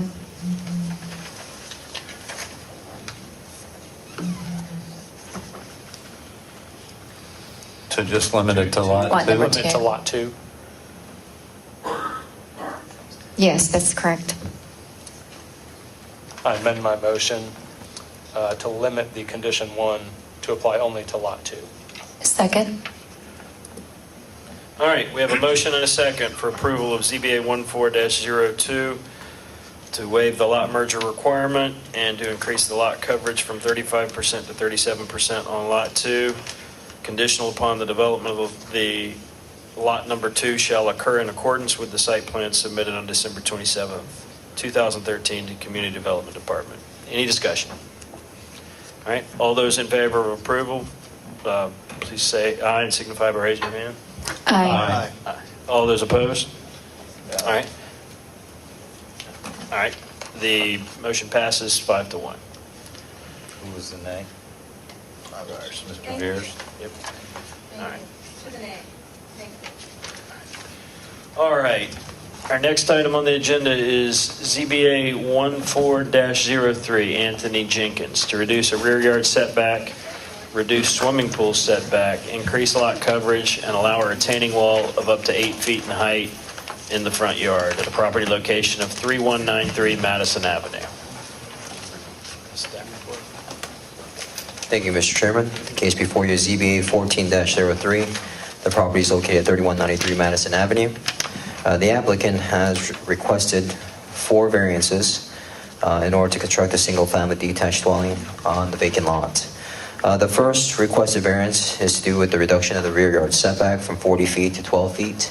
The reduction in the setback will be inclusive of the patio that extends within the backyard.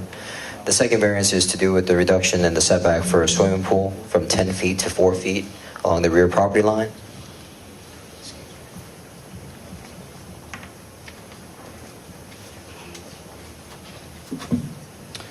The third variance is to allow an 8-foot retaining wall in the front yard. And lastly, to increase the total impervious coverage from 35% to 46.81%, which would be inclusive of all impervious surface, specifically the building footprint, driveway, swimming pool, and patio. The site is a vacant interior lot with 72 feet of frontage along Madison Avenue. The property is surrounded by R75 zone properties on all sides. The subject lot is 0.15 acres, approximately 6,558.83 square feet in size. The subject property has an angular front yard and is relatively shallow in depth compared to other lots within the neighborhood. The property is heavily vegetated and steep in the front yard, as a 22 feet of elevation is gained extending from the southwest corner adjacent to Madison Avenue to the northeast corner of the property. Grade is especially steep along the front yard for the adjacent neighbor located at 3187 Madison Avenue. In an effort to control the grade, the applicant is proposing to build and extend an 8-foot tall by 14-foot long retaining wall in the front yard adjacent to the east property line in order to construct a flatter driveway, which essentially will give access to a garage that may be beneath the proposed house. Going over the criteria, the obtuse shape, shallowness, and topography of the lot were not created by the owner or applicant, as the subject property was subdivided prior to the purchase of the lot. The subject site maintains an average depth of 77 feet, substantially less than the depth exhibited by neighboring properties at 3187, 3181, and 3175 Madison Avenue, who enjoy deeper lots at 96 feet, 115 feet, and 130 feet, respectively. Based on the neighboring lots, it would appear that the strict application of this chapter to an exceptionally shallow lot would deprive the property owner of the rights and privileges enjoyed by other property owners in the area and may hinder building of a comparable home in size and dimension. It shall also be noted that the proposed 8-foot high retaining wall will be utilized to control the steep grade of the adjacent property to the east to locate the driveway in close proximity to the eastern property line. The requested variances do not appear to constitute a special privilege, as the request is the minimum necessary to build a home comparable in size and shape of the neighboring dwellings developed along the block. As noted, the site averages depth of 77 feet, and the property is 6,558 square feet in lot size, which is exceptionally shallow and small for an R75 lot. According to the applicant, the heated floor space of the proposed dwelling will be 2,600 square feet, which would be substantially smaller than the dwelling located at 3187 Madison Avenue, which is approximately 4,976 square feet in size. Additionally, the same neighbor adjacent to the east currently exists with the lot coverage of approximately 65%, nearly 18% more in impervious surface than compared to the applicant's request for a lot coverage of 46.81%. Due to the shallowness of the lot and need for a sufficient separation of the swimming pool from the primary residence for the purpose of safety and usability, the accessory use would require that it be placed closer towards the rear property line. And in this case, the accessory use is referring to the swimming pool.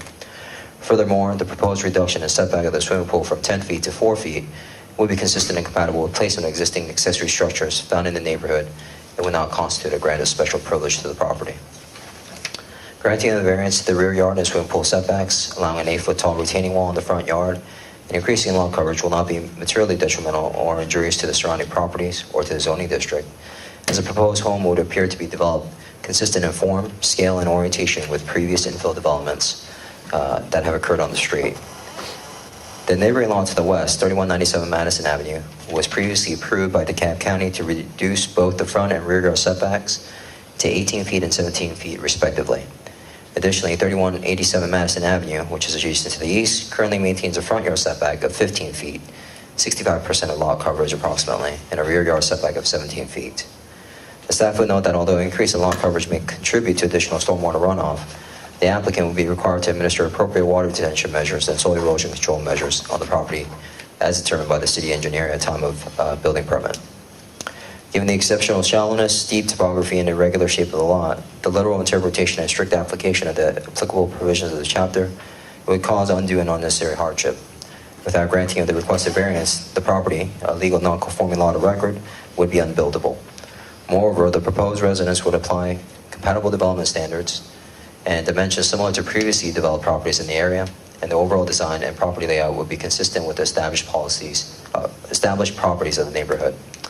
The requested variance was found to have no impact on the terms of the comprehensive plan.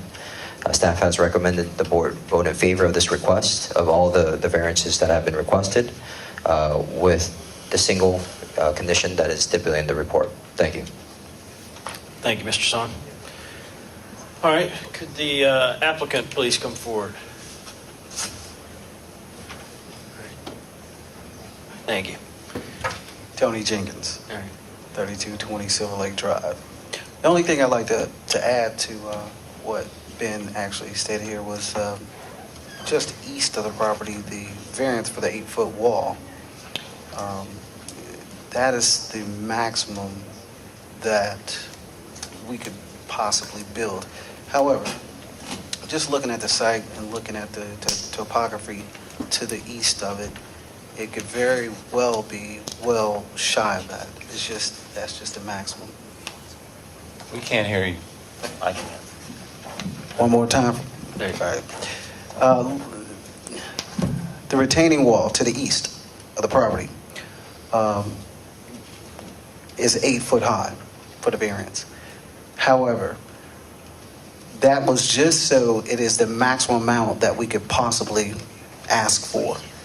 Looking at the topography of the plat that we have here and the wall of the neighboring property to the east, we may very well be well under that. It's just 8 foot was the max. It should step down, and it'd probably be 8 foot out from the start, maybe 2 foot beyond the home, and then step down to about 4 foot. So tapering it. Oh yeah, definitely. And again, it's just, it states 8 foot, so that's the max. It probably won't be that, nowhere close to it. Okay. Any other comments? No. All right.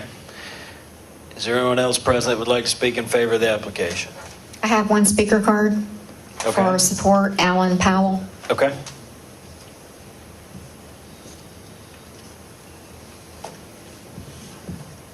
Good evening, Mr. Chair and members of the board. My name is Alan Powell. I live at 3182 Silver Lake Drive. I represent the Linwood Park Association and get to deal with all the zoning in the neighborhood. Lucky me. I'm here tonight in support of Mr. Jenkins, and I wanted to say we appreciate the builders who come and talk to us about what they're doing in the neighborhood, give us a chance to talk to them and collaborate on what they're doing, which is very much appreciated. The Linwood Park Association, just for the record, is a civic association. That means that people are members voluntarily. They don't have to be a member. So while we try to get consensus as much as we can, that doesn't mean everybody always agrees, but we do our best. We're here to support the application, and there are two reasons for that support. By the way, we do have some members of the association here tonight. The first is we've heard over and over again about setting precedent, and we don't believe that there is any precedent being set here. In fact, the materiality of the variance request is for a pool. We're excited that he didn't decide to build a giant monstrosity of a home on an unconforming, very, very small lot. In fact, it's a very modest-sized home. The variance is really being impacted by the pool that's going into the rear of the property. So as a neighbor on any of the adjacent properties, there's not a giant wall that you're looking at or a large roof. There's just going to be a nice pool that's in the back of the property. So from setting a precedence perspective, even though he is asking for a greater lot coverage, we don't feel like it's traditionally 4 walls associated with a house. It's for a pool that's in the ground and certainly not very obtrusive to the neighbors. So Two reasons. Number one, we support it because we don't feel like the request for the additional coverage is materially outside of what the neighbors have approved or been in support of in the past, because it is a pool. And secondly, because this isn't a precedent, we're excited to have him build something that is advantageous to the neighbors and allows him to build something within the requirements of what they're looking to put on the property. Thank you. Thank you very much. Is there anyone else present to speak in favor of the application? All right. I have no other cards. Can we note the time, please? Well, the applicant has 8 minutes, 27 seconds. Okay. Is there anyone present that would like to speak in opposition to the application? I have no cards. All right. Seeing as how there is none, there doesn't appear anything to rebut. So we'll go ahead and close the public comment and open it up to the board for any questions of the applicant or staff. I feel like there should be some limits on the 8-foot wall, that it should be tapered, and it should stop some distance from the right-of-way, maybe 5 feet from the right-of-way, both for vehicle safety and possibly a future sidewalk.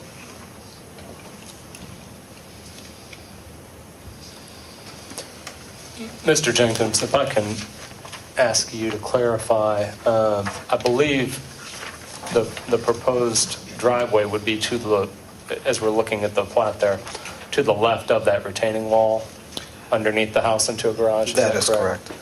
And in fact, to the gentleman's statement, if you look and see the setback is actually 18 feet.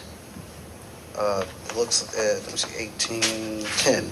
So based upon the distance of the proposed wall, there's no way it would actually be at least 6 to 7 foot short of the right of way anyway. So that's kind of immaterial. But So you're okay with stopping the wall? oh yeah, 'Cause it's the way it's written, it's kind of unlimited, and it's drawn where we really can't tell. It looks like it's almost drawn to the right of way. yeah, no, that's it. From the application, it says 8 foot high and 14 foot long. So looking at the setback itself, the setback line is 18 foot, which is well short. Even on the east side, you're looking at about 8 to 7 foot shy of what you're even speaking about. Even a possibility of getting close to that. Ben, is there a regulation as to how close a retaining wall can be to a property line, such as this one? You mean for the, sorry, if you could repeat that. I guess the retaining wall that Mr. Beardsley is asking about, is there, and I know this is more of an architectural plan than a site plan, but, the wall's showing it coming almost down to the right-of-way. What are the restrictions on a wall in relation to the right-of-way that's running perpendicular to it? Per the zoning ordinance, there isn't a specific setback requirement pertaining to retaining walls from the right-of-way. There are setback requirements along the side yard. Okay. There is typically for walls and fences that require, there's a limitation, well, there's a limitation of height, obviously, and Sure. that's why he's before you. But in terms of setback, there isn't a setback reference in the ordinance itself. Okay. And I guess, Jed, That's 18 feet right here. right. So that's the 18-foot front. Correct. Right. And It seems if we cut it off here at 6 feet, that they wouldn't care, and maybe have a taper requirement so it's a little more. Correct. Even if you start where the gentleman just had the pin, if you were to go north to the actual property, correct, to the edge, keep going north, right there. If you start the wall there, which it actually starts, and you come out 14 feet, which would be somewhere in that proximity. Yeah, it's not even close. And then you have the 18-foot setback. So, and it's really, we put that there, if you notice the wall from the neighbor's yard, let me show you. here, this wall, is the only reason why we're actually asking for it. So that what we don't want to do, this wall comes over into the property. What we don't want to do is obstruct her property in any way or shape and have this collapse or movement or anything like that. So just being, neighborly about things, we just ask that we can bring this out. Although this step down, we would actually step it down as the earth go down. Certainly, we don't want to spend more money and put more concrete there. And it's not aesthetically pleasing. And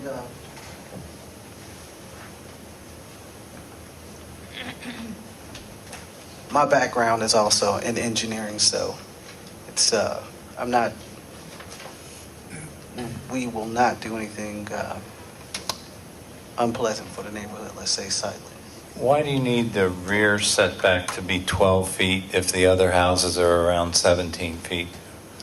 Can you show us why you need that to be reduced from 40 down all the way to 12? Mm-hmm. The lot size itself is smaller than the adjacent lots. The building, the way that we're situating the building and the steep grade calls for that. If you look to the west of the property, though, that grade is a much flatter surface. It's a flatter build. It's much more straightforward.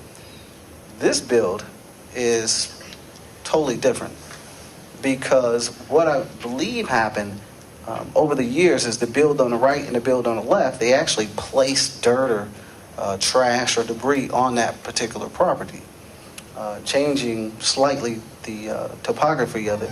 So the architect and myself got together and came up with this design so that it aesthetically fits the lot, and we would be using the minimum amount of variances that we could do a singular structure on this particular property. Mr. Beardsley, if I may, the 12 feet, to answer your question in regards to the reduction from 40 feet to 12 feet, it was taken into consideration the extension of the patio as well, because the patio in itself is a continuation of the building, and that's why staff felt that it would be appropriate to include the patio into the request of the reduction of the rear yard, and that's why you would see an extension or a reduction to 12 feet.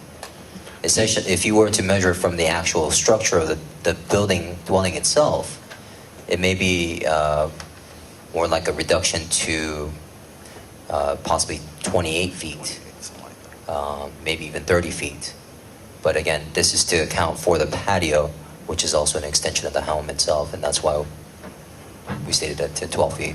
I hate to keep going up here, but the way I read this plan is the property line is up here. Correct. You have some distance here, which I'm not sure what is. This says 9 feet, this says 6 feet. So from here to here is 15 feet. This is the edge of the patio. Correct. So it's 15 feet plus whatever that is. Sounds like about 17 feet, or I don't see why you need to 12. Jed, The lot itself actually angles in the front and the rear. See this basically portion, and then this is 9 feet. So that's 13. Yeah. That's just a patio. This looks like the roof line. The patio is part of this structure. That has to fall. That's what he's asking. The actual box of the house. Mr. Jenkins, I guess to follow up on that, I guess the way I'm reading the plan, that additional number that Mr. Beardsley wasn't able to read there appears to me to be 3 feet 10.5 inches, which would mean your variance would need to be not 12 feet, but 13. Am I mistaken in that? Well, again, if you look at the minimum impact of the lot from the angle perspective, looking at the west side of the property, we have it at 4 foot. I got it. Thank you. Thank you. Yeah. We don't have any opposition. We spent a lot of money on an architect. Well, then I'll entertain a motion. All right, I'll make a motion to approve ZBA 14-03, application of Anthony D. Jenkins to reduce the rear yard setback from 40 feet to 12 feet, reduce the setback of a swimming pool from 10 to 4 feet along the rear yard, to allow an 8-foot retaining wall in the front yard, and to increase the pervious surface coverage from 35% to 46.81%, with 2 conditions. Condition number 1 would be the staff condition development to occur in accordance with site plan submitted January 17th and attached to the application. The second condition would be to require the 8-foot retaining wall to stop at least 6 feet from the right-of-way and be tapered to 4 feet in height at the point at which it stops, or less. A maximum height at the end of the retaining wall of 4 feet, and a maximum approach to the right-of-way of 6 feet.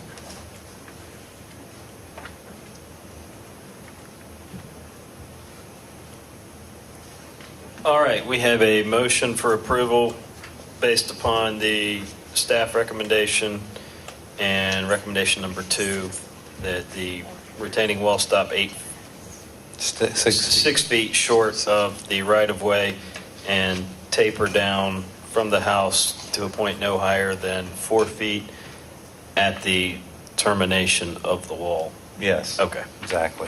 All right, we have a motion. Do I hear a second? I'll second it.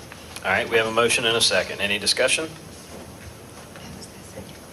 All right, seeing as there's none, all those in favor of granting ZBA 14-03 based upon the 2 conditions outlined, please say aye and signify by raising your hand. Aye. All those opposed? All right, the motion is so granted. Mr. Chairman, given the hour and the last case here, I believe will take a little while, I'd like to request a 5-minute recess. All right, request for a 5-minute recess. Your second? All right, we'll go ahead and recess for 5 minutes. We will get...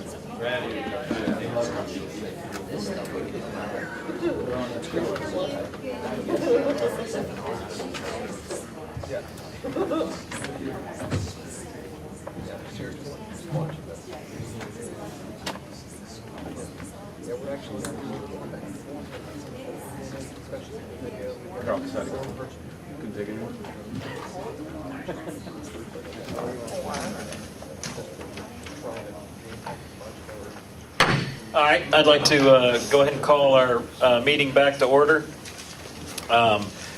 We have the final case of the evening is ZBA 14-04, the Dunleavy Law Group LLC, an appeal administrative decision to remove a stop work order at property location of 2802 Ashford Road. We are going to be changing the way we hear appeals on administrative decisions, and both parties have agreed to the new format we're using. That has not been fully advertised yet, but we're going to use that, but still allow public comment this evening. And Mr. Curry's going to go ahead and explain the format of what we're going to do and how this appeal will work this evening. Thank you, Mr. Chairman. And we're in agreement with all council present here as far as what the procedure will be, and it will be similar to what will be taking place going forward after you all have had an opportunity to review the amendment to the procedures to the ordinance. The first part of business will be to allow the public to comment on the proceedings before the actual hearing commences. In connection with the notice of this hearing, a letter was sent to various property owners which told them that should they wish to speak, they will have the opportunity to do so. So consistent with that letter, we recommend that you allot each person who wishes to speak, who gives the notice to Mrs. Cannon that they wish to speak, that they be given up to 3 minutes each time.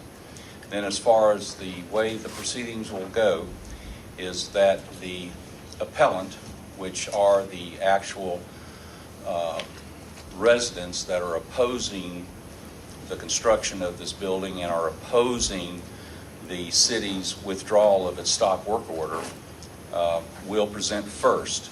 Mr. Fusco will be presenting on their behalf. He will be allotted 25 minutes in total for his presentation as well as rebuttal. In the end, as far as the city, which I will be representing, will go second.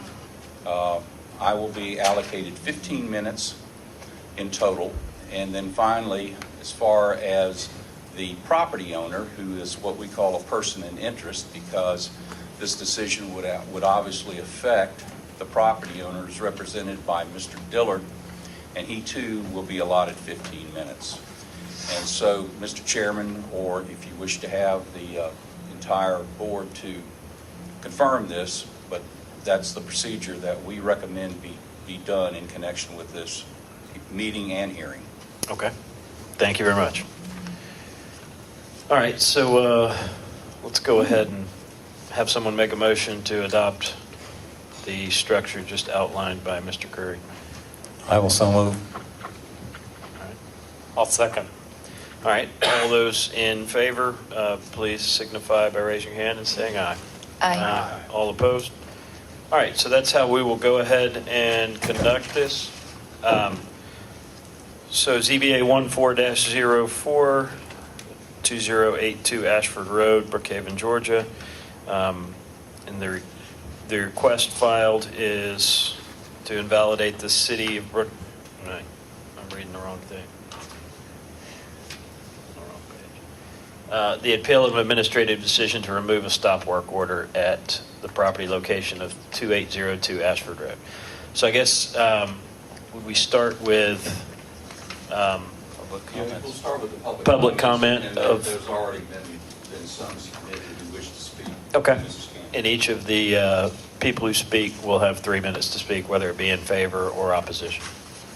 All right. The 3 speaker cards I have currently are in support of the appeal. The first is Daniel Malloy. Okay.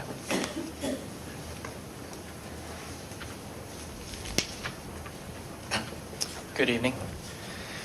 This case is the pinnacle of deceptive activity, starting with a bogus property survey showing an existing retaining wall all the way through the city, claiming to have correctly acquired, published, reviewed, and adopted the Brookhaven zoning map, all of which we know are not true. Each of these deceptions has not only caused violations, but also has highlighted the exact reason the city must hold the employees and departments accountable for their actions.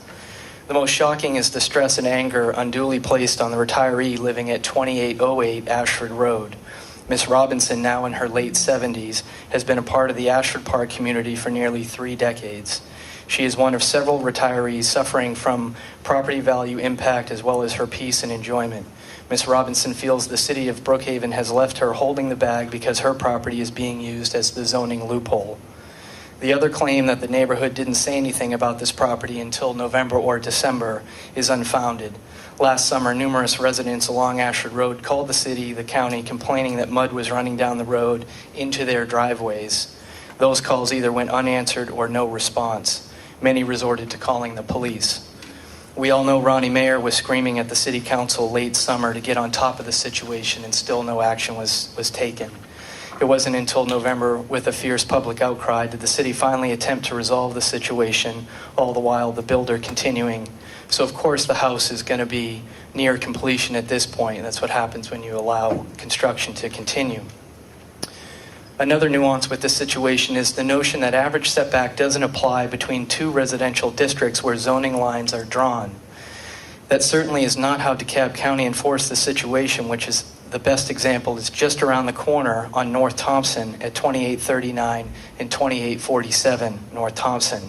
They were made to stay in line where one property is R75 and the other property is R100. Now are we saying that the city is going to let those things slide when we have 2 zoning districts side by side like that? I also think it's outrageous that the citizens have to take on this financial responsibility to bring the truth to light. Aren't the city officials in place to protect the existing residents as well as keep strict code enforcement in place? Are we now saying that builders and developers are more important than our current residents, thereby allowing builders greater leniency? After reviewing the facts that have surfaced, I believe this case is a layup for the board. Simply put, I ask that you put the stop order back on 2802 Ashford Road and make the Community Development Director and Department take a closer look at this situation. I also urge you, the ZBA, to demand that the city hold the appropriate parties responsible for the fact that we still do not have a properly adopted zoning map. Otherwise, not only will our city be at risk, but every decision that you make as a zoning board of appeals risks that being voided. Thank you for the time tonight. Thank you. Meredith Sasser.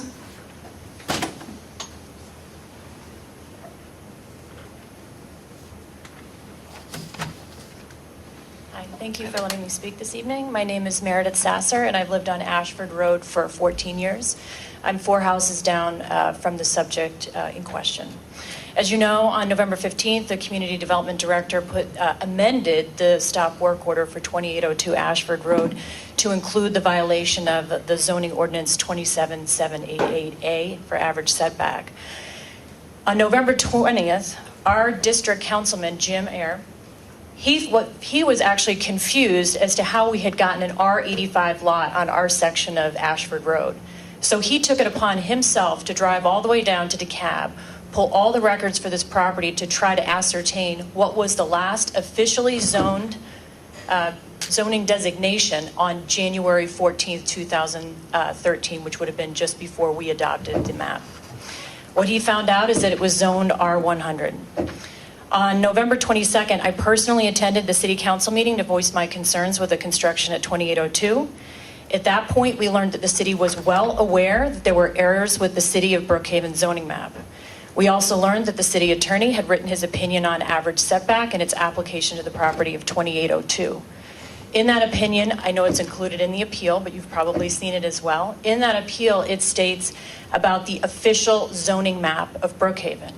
And I think what comes into question here is what is actually the official map.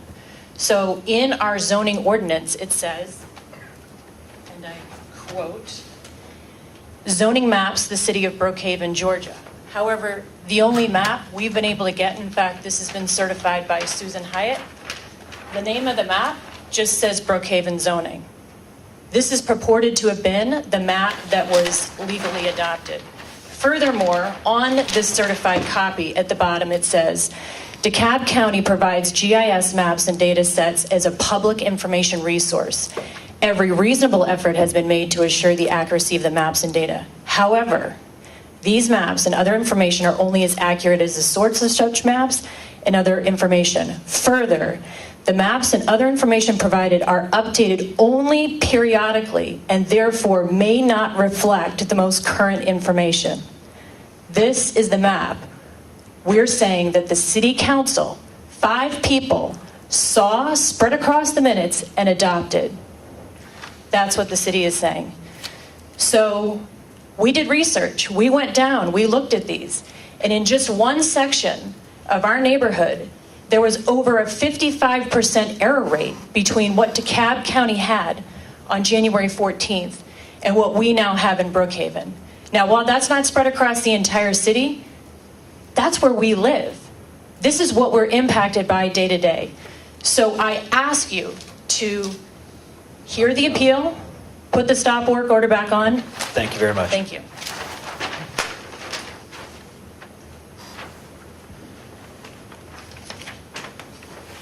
Joseph Powell.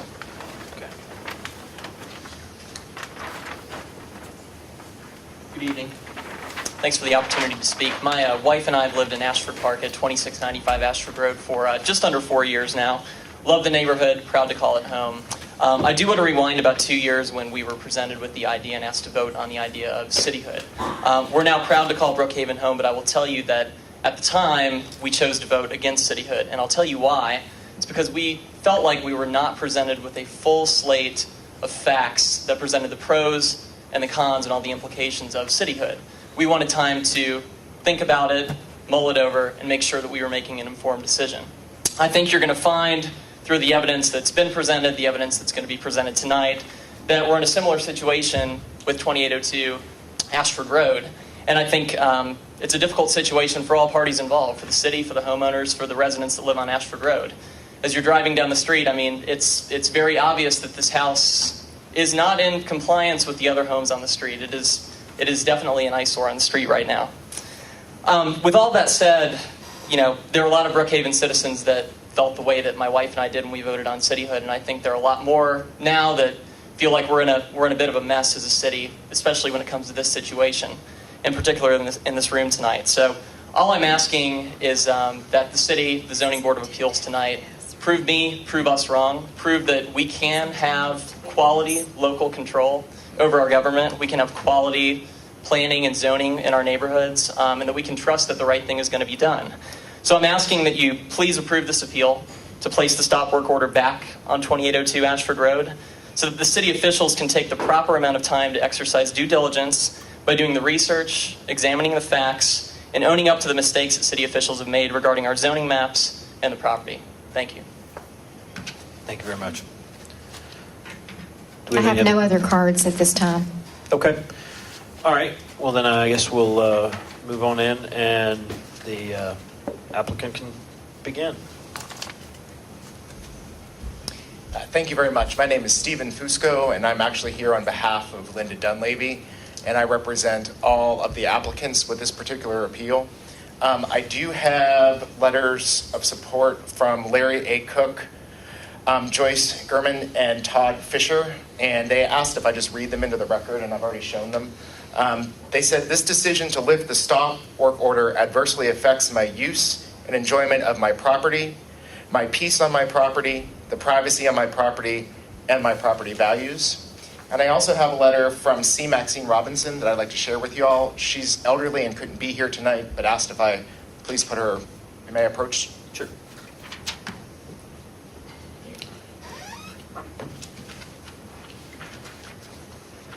So just briefly, I wanted to say that the applicants were in agreement regarding the time allocation of the 25, 15, and 15.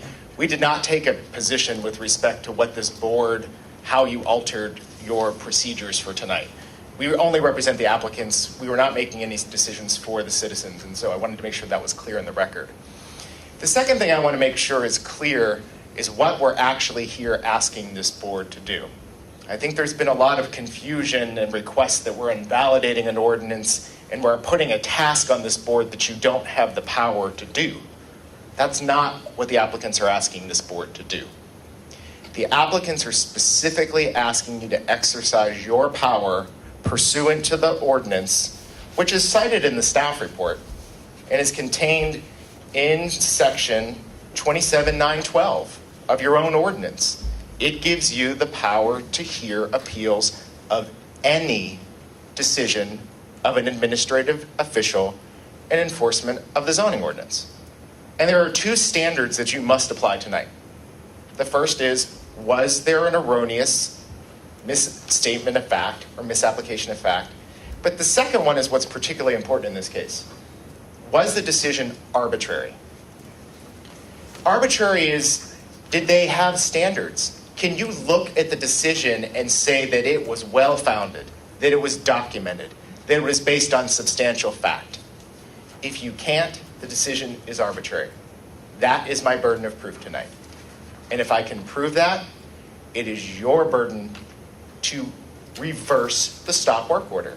And that's clearly within your power. In the section, it says that you have the power to alter, modify, or change any order of any administrative official. And that's what we're asking you to do tonight. We are asking you to reverse the planning department's decision to lift the stop work order. Now, there are three procedural issues they raise. The first is with respect to, do you have the power to do that? And I think I've already outlined, if you look clearly at your ordinance, I'm not asking you to go outside the confines. I'm asking you to say, was there a misapplication of fact or was it arbitrary? If either one of those standards are met, then you have the power to reverse the decision. And you clearly were granted that power. The second is, do these people have standing? And it is absurd to me to hear that a directly adjacent property owner who has lived here for numerous years cannot raise this issue before this board. If she doesn't have the authority to raise it, who does? If you can never raise it, if you are directly adjacent and it impacts you, their position is she doesn't have standing. That's absurd. The other property owners are across the street. If they don't have standing to raise it, who does? Nobody can raise that issue then before this board, ever. That is something that is simply unacceptable as citizens of Brookhaven. The second argument they make is that it's untimely. And again, it is a disingenuous position to take that we did not appeal the decision to lift the stop work order within 15 days. The planning department lifted the stop work order on December 2nd. That was a decision of the planning department. Within 15 days of that decision, we appealed to this board. That is timely. The ordinance provides that any decision can be appealed. And in this case, it was a decision made on December 2nd. Which leads me to the third issue. What am I actually asking you to take a look at?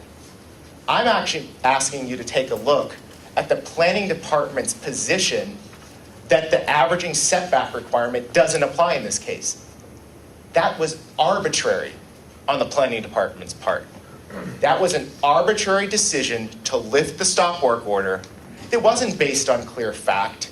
It wasn't based on a clear understanding of the law. It wasn't based upon a valid zoning map. It was simply an arbitrary decision.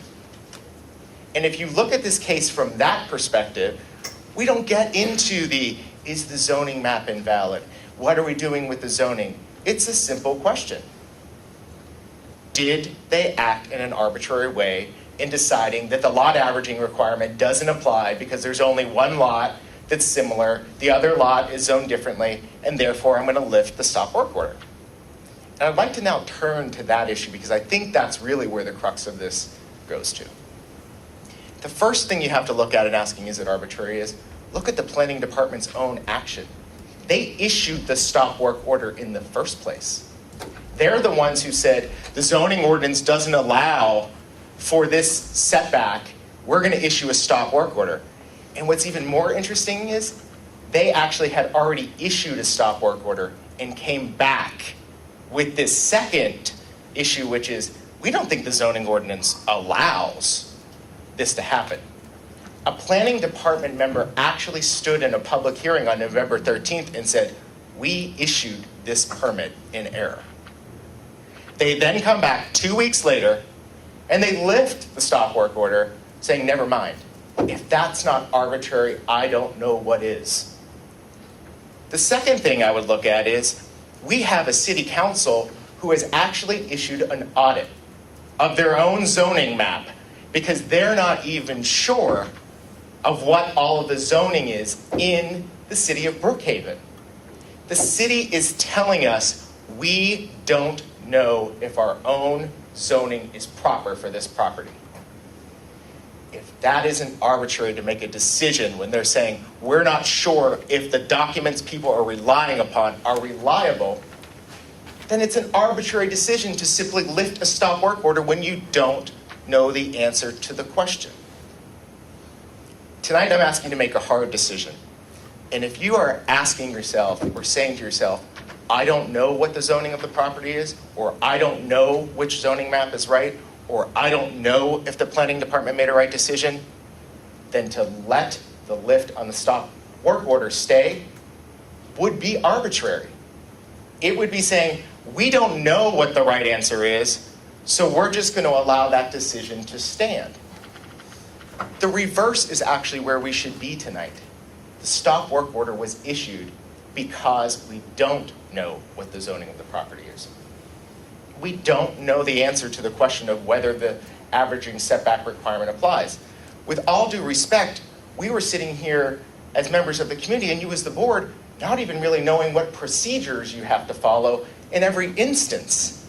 You guys are not been given the proper tools to make informed decisions. The planning department, in their defense, hasn't been given a proper zoning map to make their decisions. And we don't know at this point what the property is zoned. So if you look at this particular set of facts, there are numerous documents that have been presented in the record. And we have presented them to the board before tonight, and I know you all have reviewed them. But it's amazing if you just look, this one piece of property sits in a sea that's different than everything else on the zoning map. But I'm actually going to point you towards your own city attorney's emails. It's Exhibit D and Exhibit F that he provided in his packet. In Exhibit D, there is an email from a lawyer that had worked with the city back on December 22nd. And in his email, he specifically says, yes, I had a packet of maps that I took to a meeting with city council members, but that packet of maps was never made available to the public. And let's be clear about what we're doing tonight. We're talking about a property owner's zoning. We're not just complaining about a permit being issued, but we're dealing with zoning. And in the context of zoning, we're talking about, as a government, as a community, determining a person's property rights. And if you don't give a person an opportunity to see how their property is going to be zoned, you enact an ordinance that has a zoning map that is not clear on its face, so that I, as a citizen, have no idea what changes you're about to make to my property. So it was literally, and if you look at Exhibit F in their packet, it was literally on January 14th that a planner drove over to DeKalb County, it's in an email, clear as day, to pick up a copy of a zoning map that they intended to adopt at a zoning hearing. If you are a property owner in the city of Brookhaven and you are about to have your property rights changed by a zoning map, you have a right to see it before that change occurs. But even more importantly, you as a citizen have a right to know what the zoning map is for the city of Brookhaven. And I don't think anybody is going to stand up here tonight and tell you they can definitively tell you that. They're relying on emails, they're requiring upon a past reinvention of history and a re-piecing together of what happened, and they're relying on an email and a change of facts and a map that was presented in relationship to a completely different ordinance. It was the adult entertainment ordinance that those maps were produced for. And they're saying, well, that's what tells you what the zoning of the property is. That is arbitrary. Now, you have 60 days from tonight under your ordinance. But keep in mind, that's a maximum. The ordinance provides that you must render a decision within a reasonable period of time, not to exceed 60 days. In this instance, it's unreasonable to allow them to continue to build on the lot when we don't know the answer to the question. If we don't reverse the lift of the stop work order tonight, the builder gets to go forward, gets to continue building on the property, and we don't have an answer to the question. That is unreasonable. I'm going to reserve the remainder of my time for rebuttal. Thank you. Thank you very much.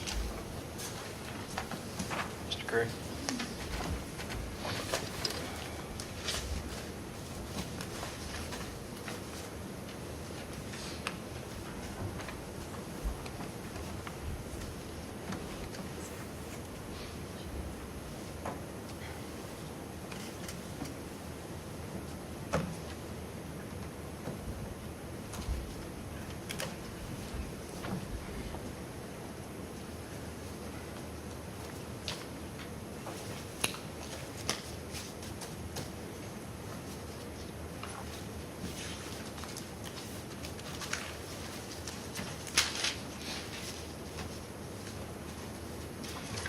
The decision isn't that simple. What the appellants are asking you to do is to, in effect, reverse the decision to lift a stop work order. And they cite the provisions in the zoning code relating to sections 27.912, which says that what is appealable is a decision of an administrative official based on or made in the enforcement of a zoning ordinance.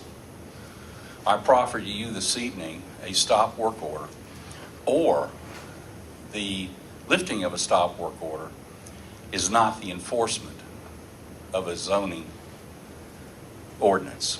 Okay.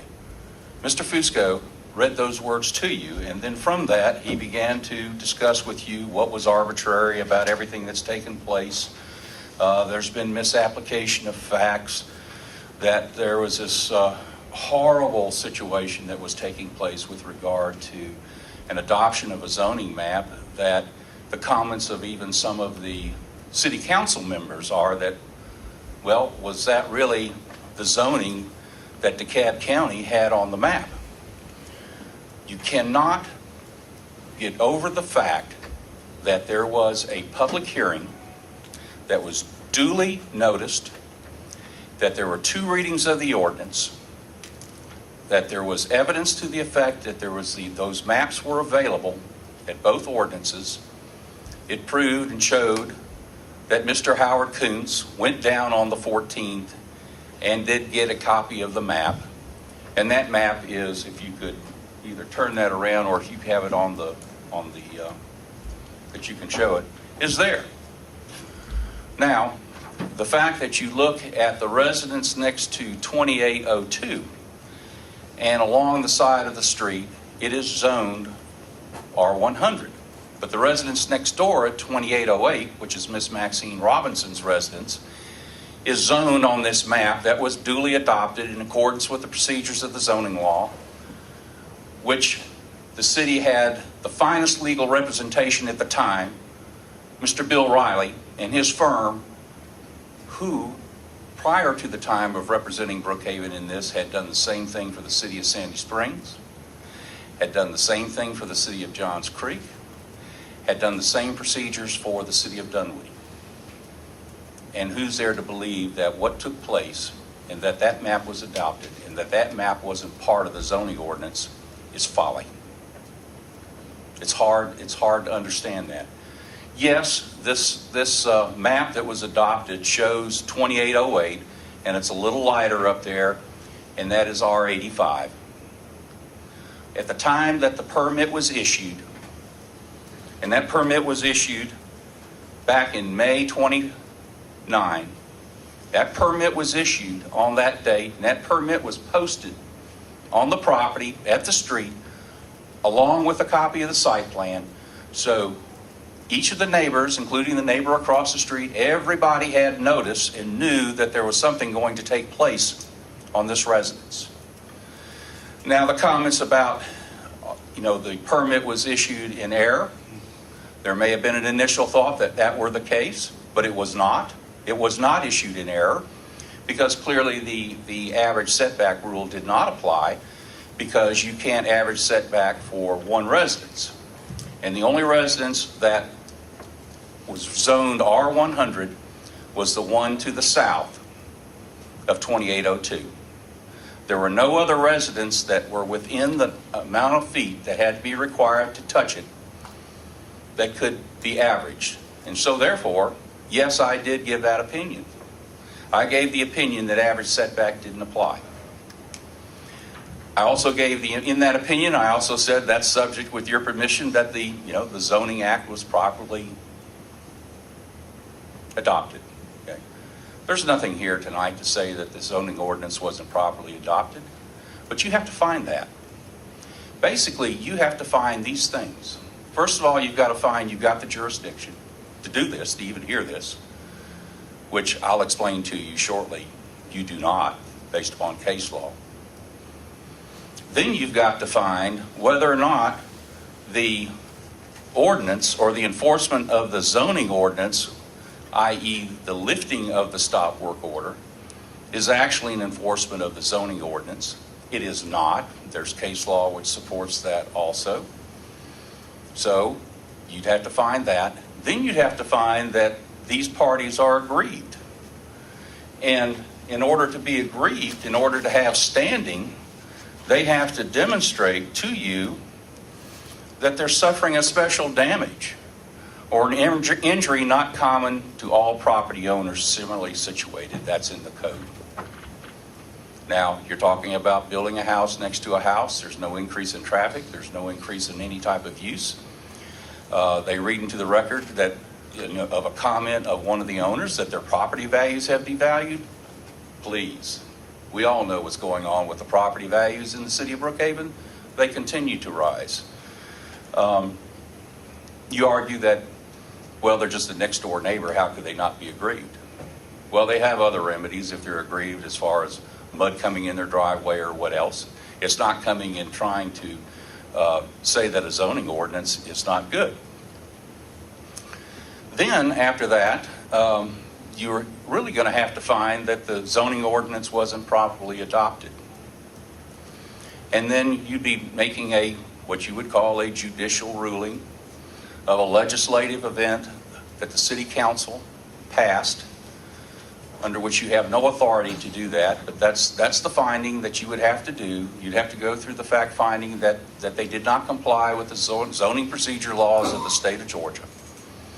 You have a total record that's here tonight and everything that's been presented of everybody's arguments associated with what that, whether or not that decision whether or not the ordinance was properly adopted.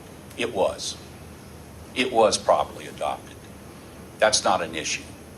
But even if you could find that it were not properly adopted, then you'd have to find one more thing. That the DeKalb County zoning ordinance would then trump back and become the ordinance. And oh, by the way, now that it comes back and is now the ordinance, all of a sudden Lot 2808 is R100 under the DeKalb County ordinance. I argue that once they adopted this ordinance, and if they were invalid in doing so, then it's kind of like writing a new will that's invalid. You've torn up the old one. You don't go back to the old will. Okay?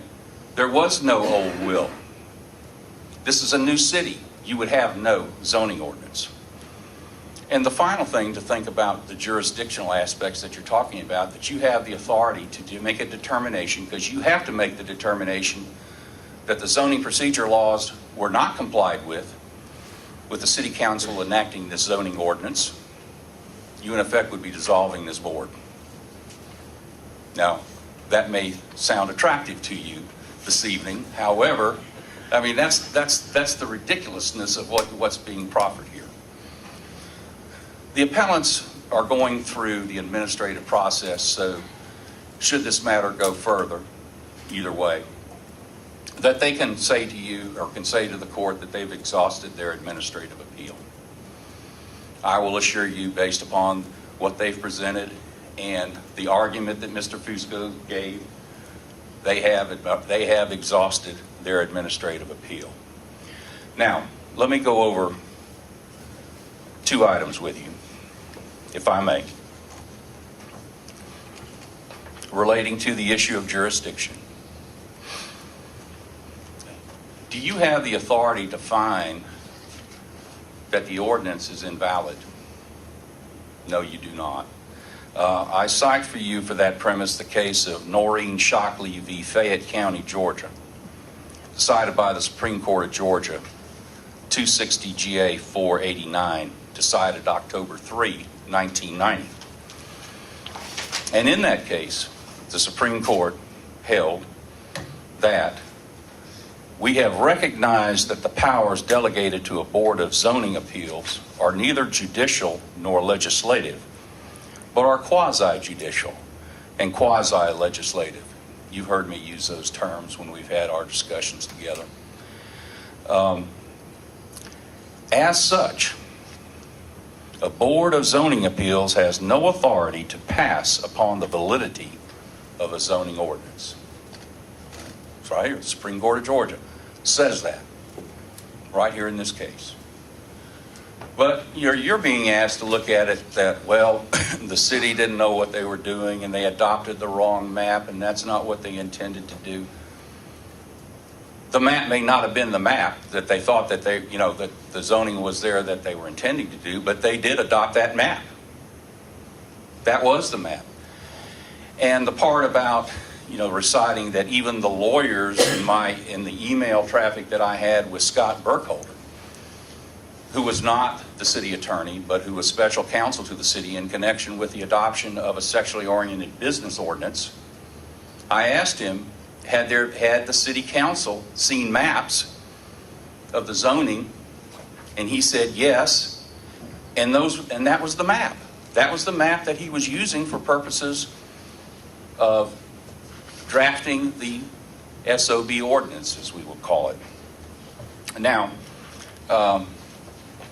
so therefore, it's not like the city council wasn't aware of it. You have the little, what do you call it, the tape drives of all the meetings that are there. That's not conclusive. If you look at the meeting at January 15th and you look at Mr. Riley and you look closely on top of the zoning ordinance, you'll see something that looks like a big folded map, but I can't tell you that's what it is. All we can do is to know that the ordinance was adopted properly, that an attorney who has done this many times would not have done an ordinance that otherwise would not have been enforceable and wouldn't have been adopted properly. All right, let me take my remaining time just to also argue this issue with you. The demolition of the property started in June 26th. And at that time, the permit was posted. And also the site plan was posted. Now, what the appellants are saying to you, because you have 15 days to appeal an administrative decision. Now, they filed their appeal within 15 days of the lifting of the stop work order. And they are saying that is the decision from which you are appealing. Well, that decision is not appealable.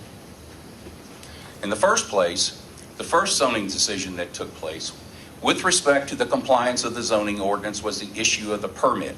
It's clear if you look at Chapter 7, it's clear that as it relates to the fact that that is how the zoning ordinance is enforced. It was issued at that time, and things continued to construct, and building was done, and the city inspected the property, and inspections were passed. And all the way up to November 8th, the city inspected the property, inspected the roof, felt the house was well under construction.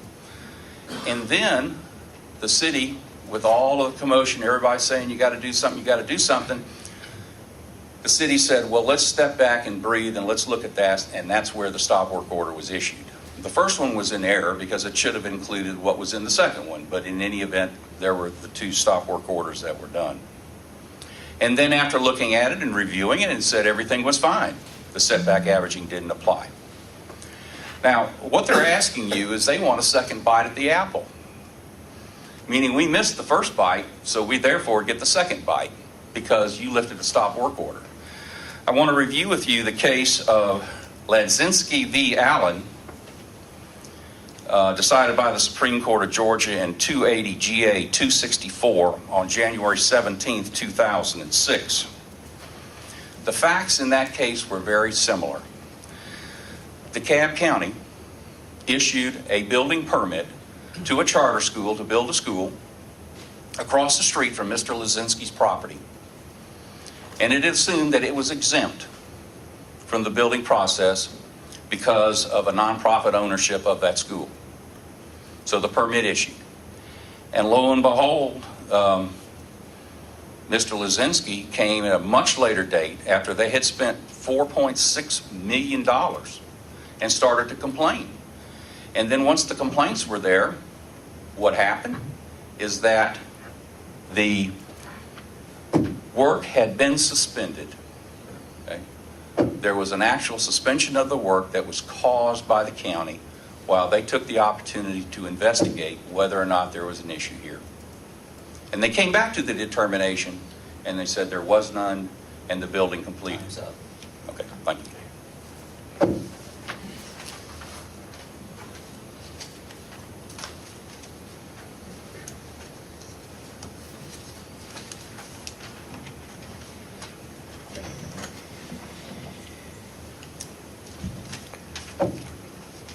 All right, Mr. Dillard.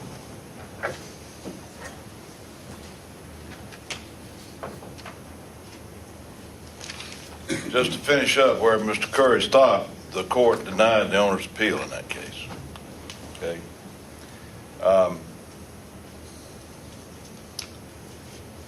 I'm Doug Dillard with Wiseman, Noack, Kerr, and Wilco. We represent the property owners at 2802 Ashford Road, Mary and Paul Busey. Mary's with us tonight. Paul is out of town for business and wanted to be here to see the conclusion of what has been a very stressful and unsatisfactory situation. We have here a dream home that has turned into a nightmare due to the appellants and their lawyers. You may not have been at the public hearing when this was discussed. You have the minutes and the videos. I know you probably looked at them. These residents yell about precedent, doing the right thing, and integrity. I'm here tonight on behalf of the Buseys and their builder to affirmably say that they have done the right thing and are simply guilty of misfortune of buying property with neighbors who will send their children to trespass on a construction site. They say that this is not personal and they just want the right thing. Well, it is personal, and what they're doing is not the right thing. I'm not going to go over the jurisdictional issues. Tom has given you those. But you're being asked by these applicants, appellants, to interpret a legislative act when you sit in a judicial capacity. That's not within your jurisdiction, and I think Tom has laid that out for you very well. So let's focus on the timing that leads me to call this a very spurious and irresponsible appeal by the applicants and their lawyers. All plans showed the proposed house being constructed approximately 36.7 feet from the front property line. After the existing house was demolished in June, the building permit was issued on July the 15th and construction began. The issuance of the building permit was the city's approval of the location of the house, including the setback distance which the appellants currently attack. By August the 11th, the foundation was poured and any casual observer could see the location of the house. It's within 30 days of the issuance of the permit. The applicant's deadline to timely attack the front setback expired on July the 31st, 2013, 15 days after the permit was issued. Your code section 27-912E approves that. Instead of filing an appeal, at that time, the applicants sat idly by and watched this home be constructed. For months, we had 15 inspections by the city. For months, these adjacent property owners watched this home go up. And now they want to come in and ask you to reinstate the stop work order. Well, what does that do? What's the relief at that point? To comply with what I'll point out to you in a minute is an unconstitutional averaging statute. It's impossible to comply with this situation. You basically got to tear the house down. And they actually expect you to interpret the ordinance to require that they do this when they sat and watched this house being built in their neighborhood next door to their homes and did nothing about it.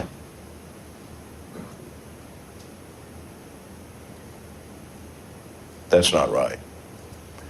And that's not within your authority to grant. Mr. Fusco talks about the interpretation was arbitrary. That's all he's saying, arbitrary. Well, interpretation was not arbitrary.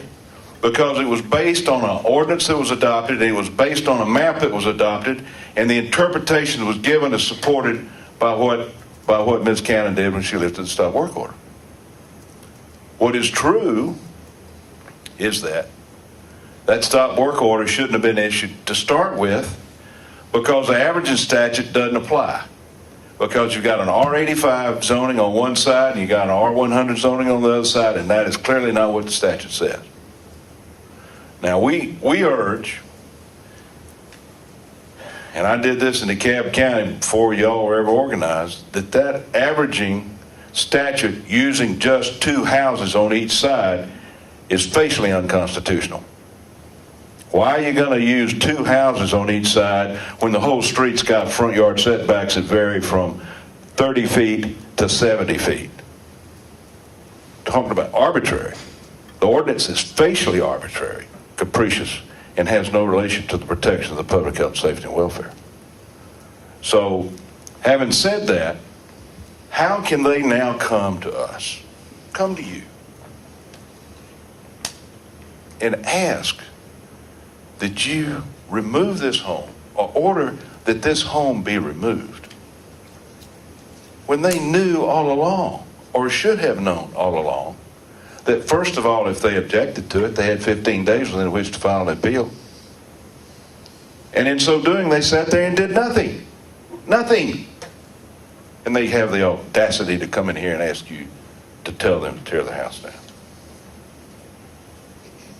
They claim the ordinance was not validly adopted. Yet at the same time, they want you to interpret the ordinance. They can't have it both ways. You either got an ordinance or you don't. So if the ordinance wasn't validly adopted, then you got no ordinance. You got no zoning. And as a result, we've got the common law right to use our property for any lawful purpose, as guaranteed by the Constitution of the United States. But that's not what happened. What did happen was there was an ordinance adopted. There was a zoning map that was attached to that ordinance. The city notified DeKalb County under the provisions of the charter that they were taking over zoning prior to the adoption of their zoning ordinance and map. It doesn't matter what DeKalb County called it. What's important is what the city council did at the time they adopted the ordinance. And the evidence that's in the record clearly indicates that they not only adopted a zoning ordinance, they also adopted a zoning map, and it showed that 2808 was zoned R85. 2802 is zoned R100. And as a result of that, you don't have the similar zoning on each side of the lot, and under what we say is a facially unconstitutional ordinance, but even under that ordinance, it doesn't apply. So, having found that their ordinance is validly adopted, you don't have any choice. The argument that their only argument is that Ms. Cannon's decision was arbitrary is spurious at best, because she based it on an interpretation of an ordinance that they try to contend is valid. Now, what do they want? You either got an ordinance or you don't. You can't come in here and say, well, you didn't follow the ordinance, you didn't follow the statute, but now the ordinance was void. You can't have it both ways. We contend that it was valid. In November, when this issue first came up, I went to council and pointed out to them that the zoning was different on each side of these properties, and as a result, it did not apply.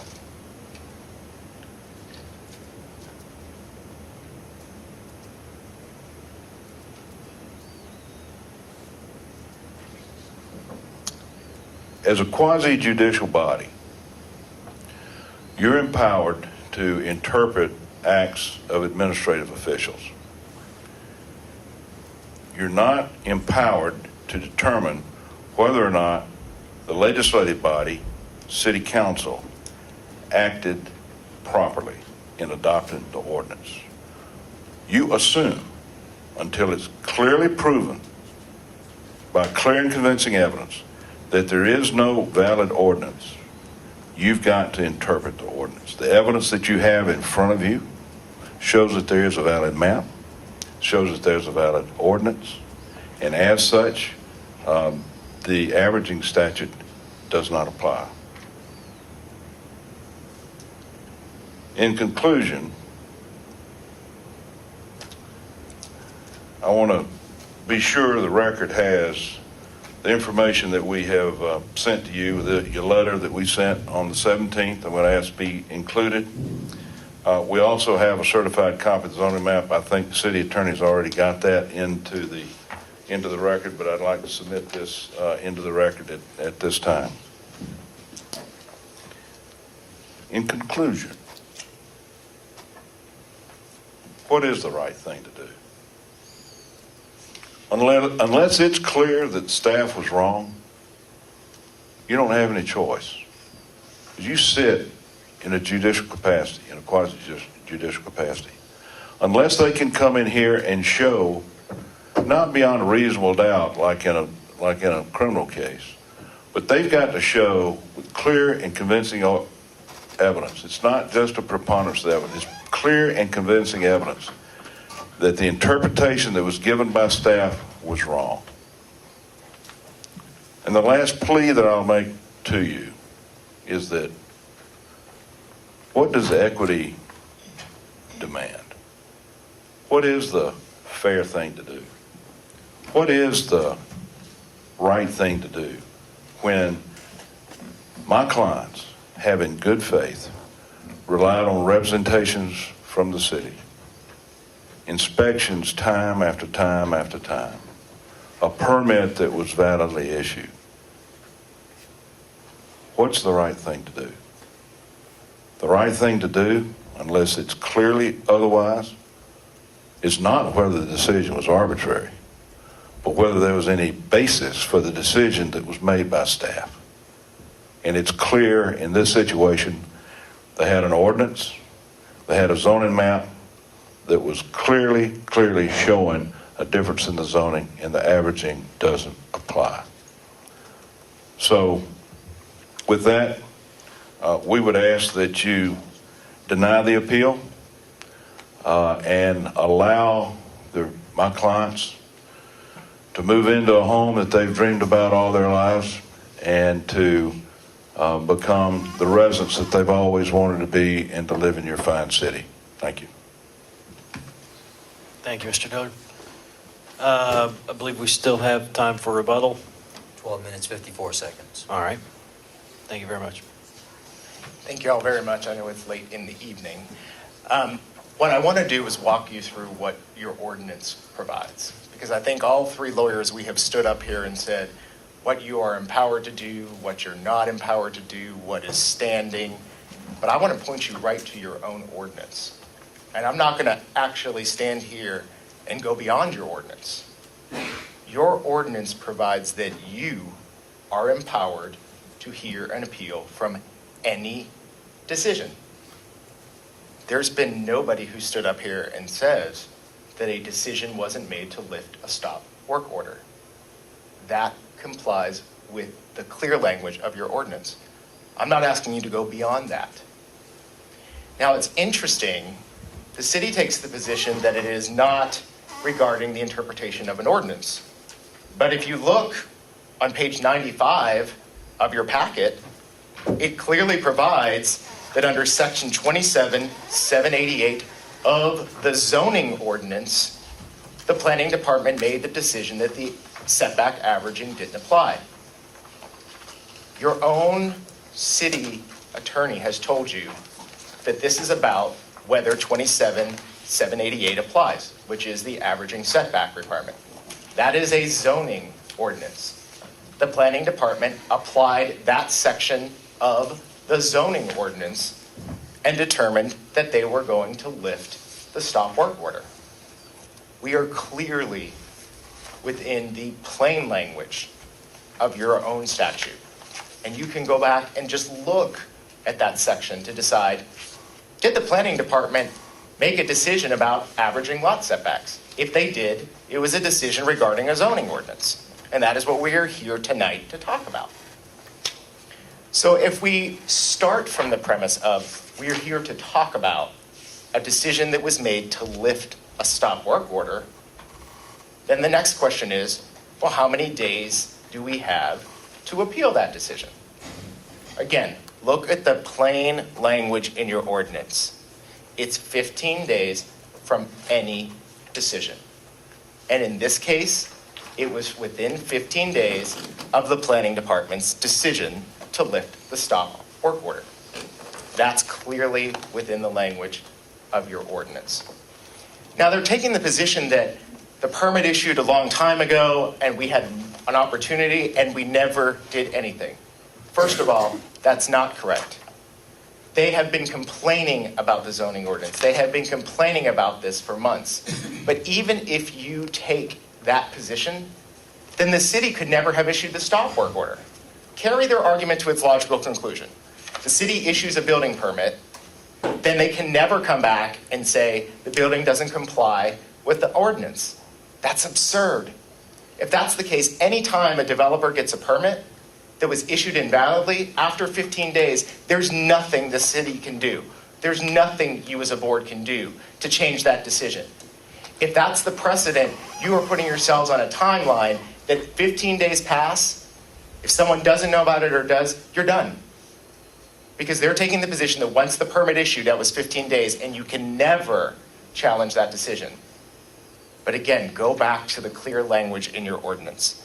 It's 15 days from any decision enforcing or interpreting the zoning ordinance. In this case, that was December 2nd, and we timely appealed that within 15 days. So if we get over the hurdle of do you have the jurisdiction, which you can look to your ordinance, and did we timely appeal it, then we look at the aggrieved parties. And it's interesting, the city attorney said, well, just because you're adjacent doesn't mean it affects the use and enjoyment of your property. You have other remedies available for you if you're dissatisfied. That in and of itself is an admission that there is damage that could result. They're simply saying, well, you don't get to come before the Zoning Board of Appeals if you're aggrieved. You've got to go before another body. Again, she is an directly adjacent property owner. It affects her enjoyment, her peace. It affects her ability to use her property in a way that she has for years. And again, if you as an adjacent property owner don't have a right to be aggrieved and to challenge a decision, then who does? In this instance, nobody does. After 15 days, a person who comes in and develops in the city of Brookhaven can never be challenged by any adjoining property owner. You're done. One decision to issue a permit, you're stuck with that project. That's not right. That's not just. That's not equitable. And the city themselves determined that it wasn't equitable. They issued the stop work order.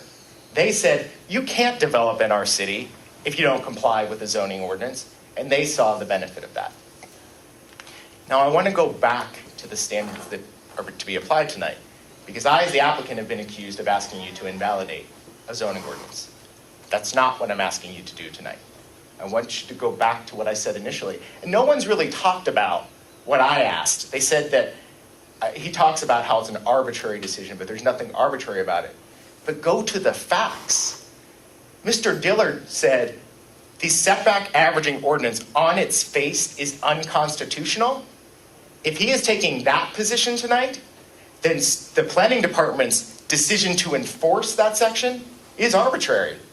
If you take what the property owner is taking to its logical conclusion, they are telling this board that that's an absurd ordinance section, that you should not apply that ordinance section. That is an unconstitutional section. If that's the case, then the planning department's decision to interpret and apply that ordinance to the set of the facts is arbitrary.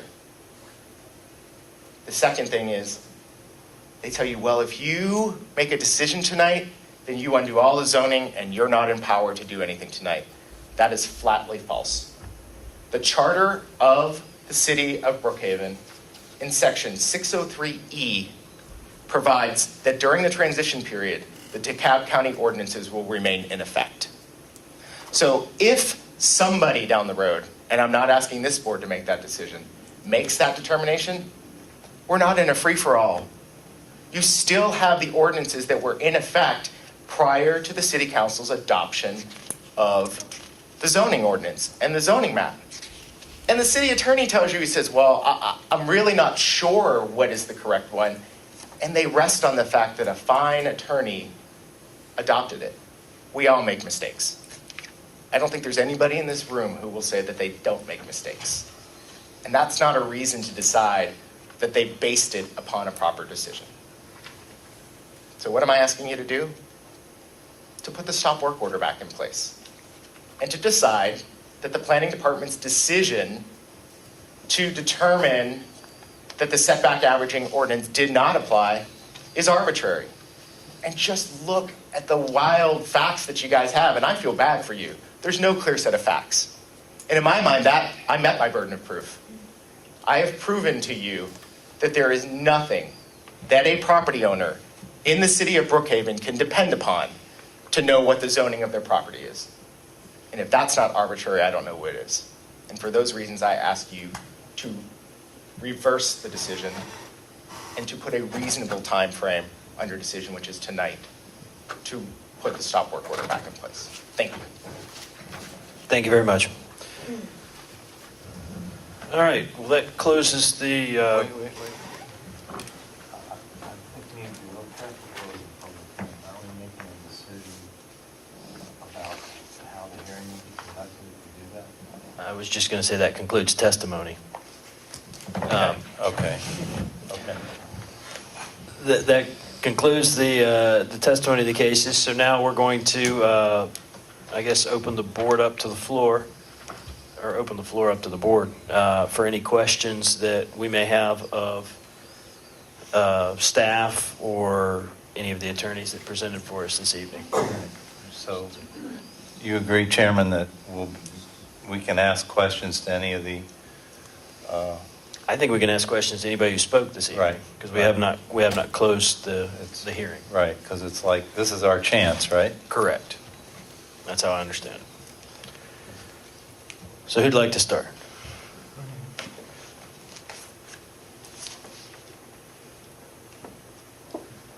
I'm just puzzled as to how or why. Pull the mic up, Glenn. I'm sorry. I'm puzzled as to why, and maybe there's no explanation, and maybe that's the answer, but how is 2802 Ashford Road, why does it have a different zoning designation than the properties on either side of it? Thank you. Are you addressing? I'm addressing it to staff. I'm just...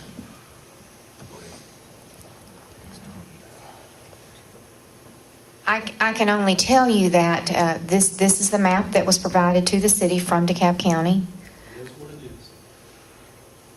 from their department, and it represents that is the zoning on the property.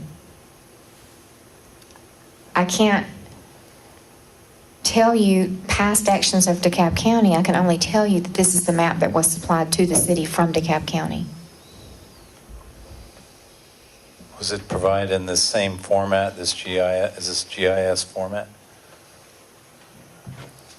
This particular map was supplied to the city from the county GIS department in this format. Digitally or on paper?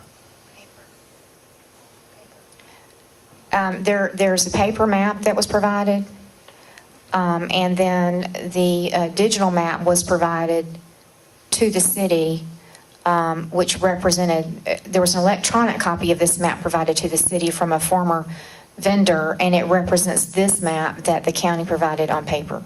Thank you. If the wrong zoning map was in fact adopted, do we know what the accurate zoning would be for the house in question? I know that the city's going, we're doing our due diligence, right? to uncover some things with regard to the zoning map. We have a zoning map audit underway. Okay. Please, and if you know the answer to the question. I don't. I don't work for the GIS department. I'm just, Mr. Chairman, this was a person who gave a public comment. yeah. So maybe I'm not allowed to speak. Well, I thought we were able to take ask. objection I believe that we said when we started that anyone who had spoken this evening, we would have the chance to ask questions to. So it was your intent to include those who gave comments? It was originally, yes, sir. Okay. That's fine. Thanks for that clarification. I'm confused. Do you want me to answer for? Please. Okay. That'd probably make it easier. Can you repeat your question, because we had a lot. I'm just trying to understand that if in fact the incorrect zoning map was adopted, mistakes happen, I understand that. What would have been the correct zoning for the house in question and the one adjacent that the zoning was based off of? Been R100. Okay, so it's, That is our, and if you look at the affidavit provided, she, on the 14th, gave that zoning map to them to take to the hearing and said, I don't know if this is accurate or not, but here it is. And so that's what happened. That's the map they got. But she, actually, DeKalb County didn't say that's the official zoning map. Okay, but I think that the point needs to be made that until the results of an audit are done, that no one can definitively say absolutely. what that zoning may be. May I comment, Mr. Chairman? Please do. The map is the map, and that's what was adopted. If you also want to say, if you go to the assessor's office and you look up on the assessor's website, it will tell you that the house at 2808, Mrs. Maxine Robinson's house, is zoned R85. That's in the Now, record. That's not the official zoning map of DeKalb County. And by virtue of the fact, if the official zoning map of DeKalb County says it's R100, okay, that was what that map said, but that's not the map that was adopted. The map that was adopted was the one that was presented by GIS in this map here. Thank you. Okay. Mr. Fusco, how do you respond to the equity argument made by your adversarial counsel? I absolutely understand the equity position. And in this case, they have been complaining. They haven't actually been silent. They've been very vocal about their opposition, very vocal about the zoning ordinance, very vocal that they weren't properly adopted. So they haven't been sitting idly by on their hands. But they didn't file any specific, that I see in the record, any specific objection to the issuance of the building permit with a 35-foot setback. They would have not known at the time where that house was going to be. So when the permit issued, they didn't know where it was going to be. And the planning department issued the permit erroneously and decided that it's not properly done. And I would say in the interest of equity, what the developer is asking the city to do is sit by, and once you start construction, they knew, and they proceeded at their own risk. They're proceeding at their own risk right now. Back in November, they were told, we don't think you're in compliance, and they went forward. So arguments that they're being harmed, that is on, they decided to go forward. And if, again, in equity, if the position is you only have 15 days and the city can never challenge you again, that's not equitable. Well, nobody's saying the city couldn't reinvestigate and pull the permit. Permits get, yanked all the time. So. That's why I'm saying in equity, you can yank the permit even after it issues, and that's equitable. But I would go one step further. Even if you stopped work, they can come back before this board and try and get a variance. They can come back before this board and do it within the confines of your ordinance. So just because you put the stop work order back in place doesn't mean they have to tear anything down. That's the conclusion they've come to. They have another remedy. Come back before this board and ask for a variance, and that's equitable. apply the variance standards and decide whether you vary the requirements in this case. That's equity. Not just, we issued the permit back in July, and now we can't do anything. That's unequitable. Okay, thank you. Did you have a question, Mr. Fusco? I have lots of questions, but I don't need to dominate. All right, well, let me jump in for a minute or two. And because one of the points that I was wondering about was just alluded to. Mr. Curry, if this board were to overturn the removal of the stop work order, the applicant would have the chance to file a variance request to be heard. Is that a correct assumption?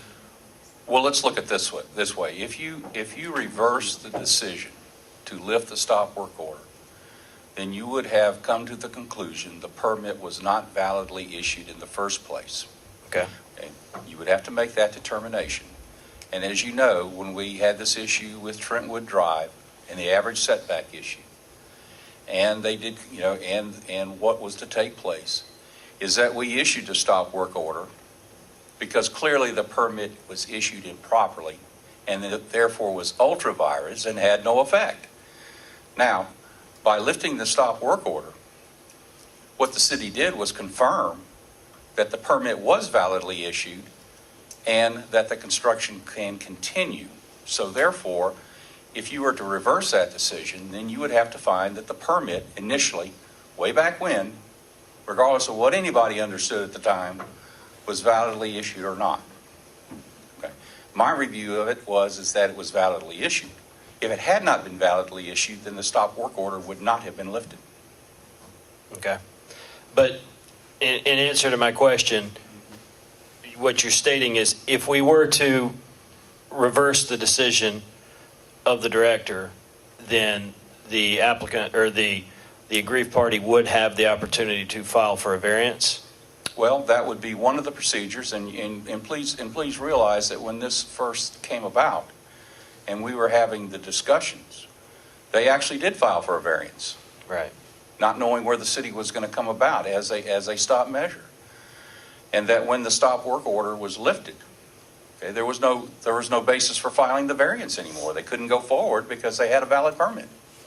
So, you talk equity, it could have been resolved a long time ago had we just let the variance come through, and then we would have had a decision by now. But that wasn't the right thing to do. Okay. All right.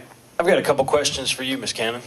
The stop work order was placed on the property on November 15th, according to the photo in the package. Yes, sir. And then it was lifted again on December 2nd. When the stop work order was placed, what was the basis for that? Was it the fact that the community development felt that setback averaging applied? Well, we were receiving comments that there was concern that it did not meet the average front yard setback. Okay. So we investigated that. Okay. Placed the stop work order on the property. We were concerned that perhaps we may have made a mistake. And then as the matter progressed, we determined that we had not made a mistake. And therefore, at the end of the day, in December, I did lift the stop work order because it was determined that the average setback did not apply. Okay. And was that determined from Mr. Curry's legal opinion that was issued on the 21st? It was a compilation of reviewing all the facts and as well as legal counsel and his delivered legal opinion. Okay. All right. Thank you very much. I have a question for let's say Mr. Dillard, give you a chance to come up. Mr. Fusco said, Mr. Fusco said that we don't have to make a decision and reach the point where there's no zoning ordinance, where if we find for the appellants we've thrown the zoning ordinance out and that it would revert and we would still be subject to DeKalb's ordinance. How do you interpret or respond to that? Well, I think the issue is what was adopted by City Council. I think it's very clear that they adopted a map, be it DeKalb County's map or whatever. They adopted a map that showed two different classifications on these adjacent properties. So that's the issue. That is what they have adopted, and the fact that it reverts back to DeKalb County, in my opinion, is not a proper resolution. What they're asking you to do is to use the averaging statute to find that we violated the ordinance, yet at the same time find that the ordinance is not valid. Those are inconsistent positions, and I don't think we can do that. Well, I didn't, Mr. Fusco, I didn't hear you challenge that this was, in fact, the zoning classification for 2808 on the zoning map that was adopted, so that's not in dispute? Well, actually, as I was pointing out, if you look at Exhibit 25 to our packet, that actually contains the zoning maps for this particular parcel from DeKalb County, and it shows that the parcel in question was over R100. So we are actually contesting, and we're actually saying that the DeKalb County official zoning maps broken down by tax parcel actually show that parcel as zone R100. So we are actually saying that that is not what official DeKalb County records show. And if you look at the disclaimer on the bottom of that zoning map, it specifically says, as one of the speakers pointed out, you cannot rely upon this map to tell you what is the official zoning, which is why we entered into the evidence Exhibit 25, which is two different sheets, which shows that the property was zoned R100. But what DeKalb County could have had it as industrial. What's important is what did the City Council adopt? And they adopted this map with whatever disclaimers the Board of Tax Assessors and GIS might have said.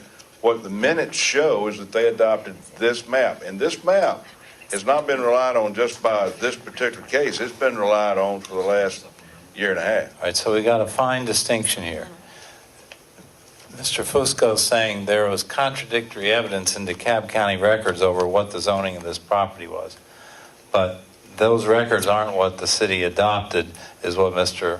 Dillard's saying. I think the city attorney actually said he's not even sure which map was adopted. If you listen, he said, I reviewed the videos, there was something on the table, and I can't tell you what it was. I think that... I object. That's completely taken out of context of the discussion. All it was relating to ask you to look at those videos, and you can see what's on those videos. There's never been another map.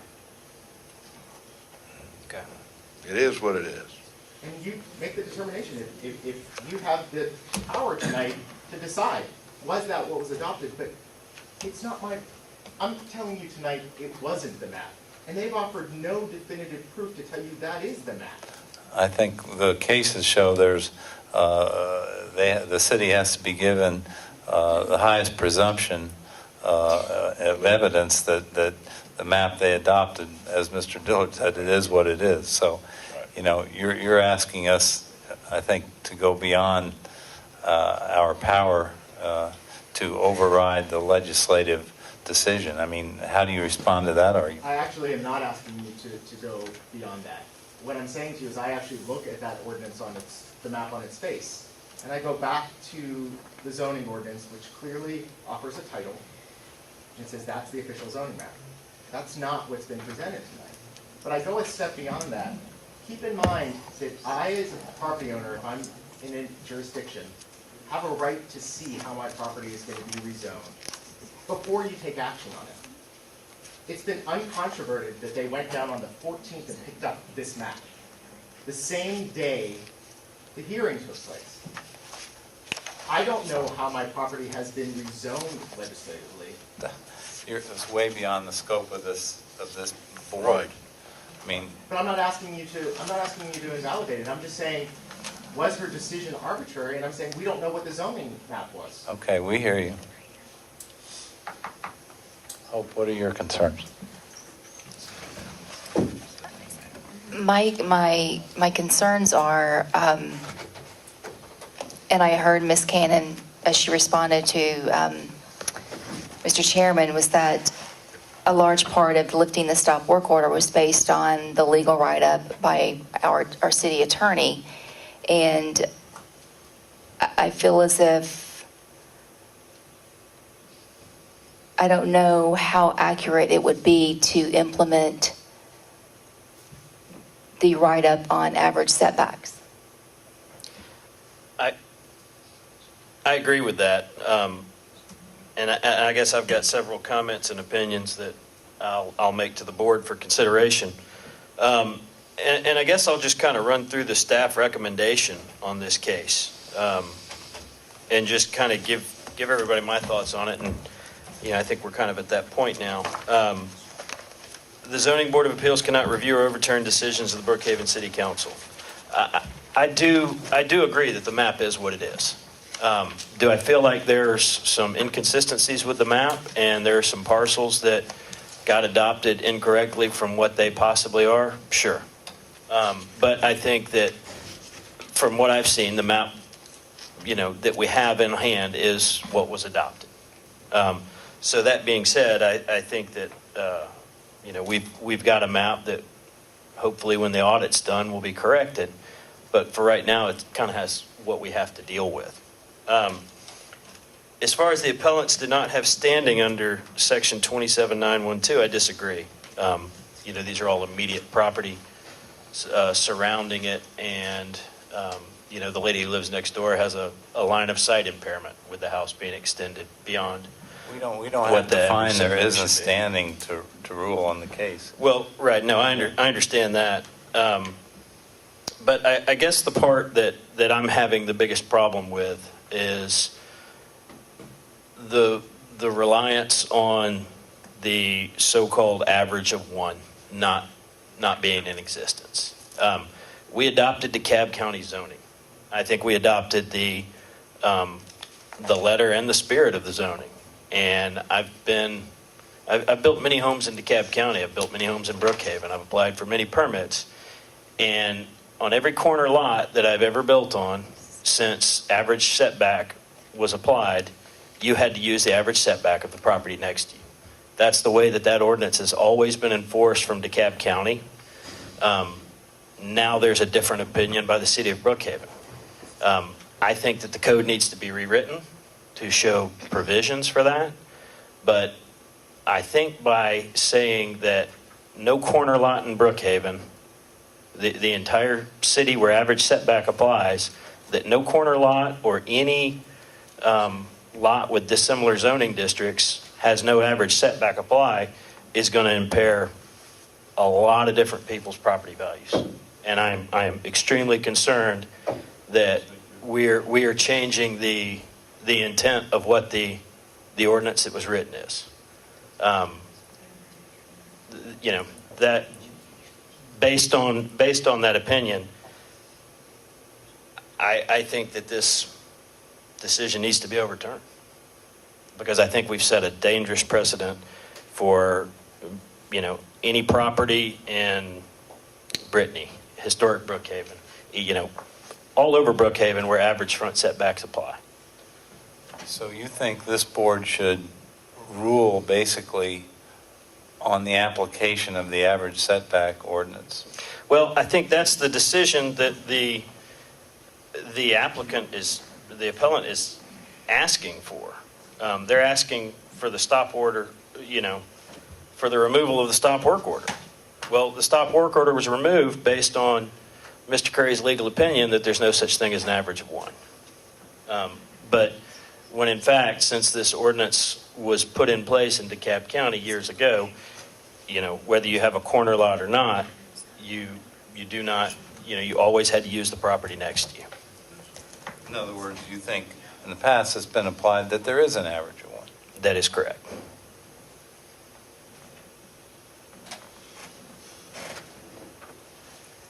Mr. Chairman, not to cut you off, but I believe we are still in public comment. Yes, we are. Yes, public hearing. Mr. Song, can I ask you, what is the setback of the adjacent properties to 2802? And which of those is R85 versus R100?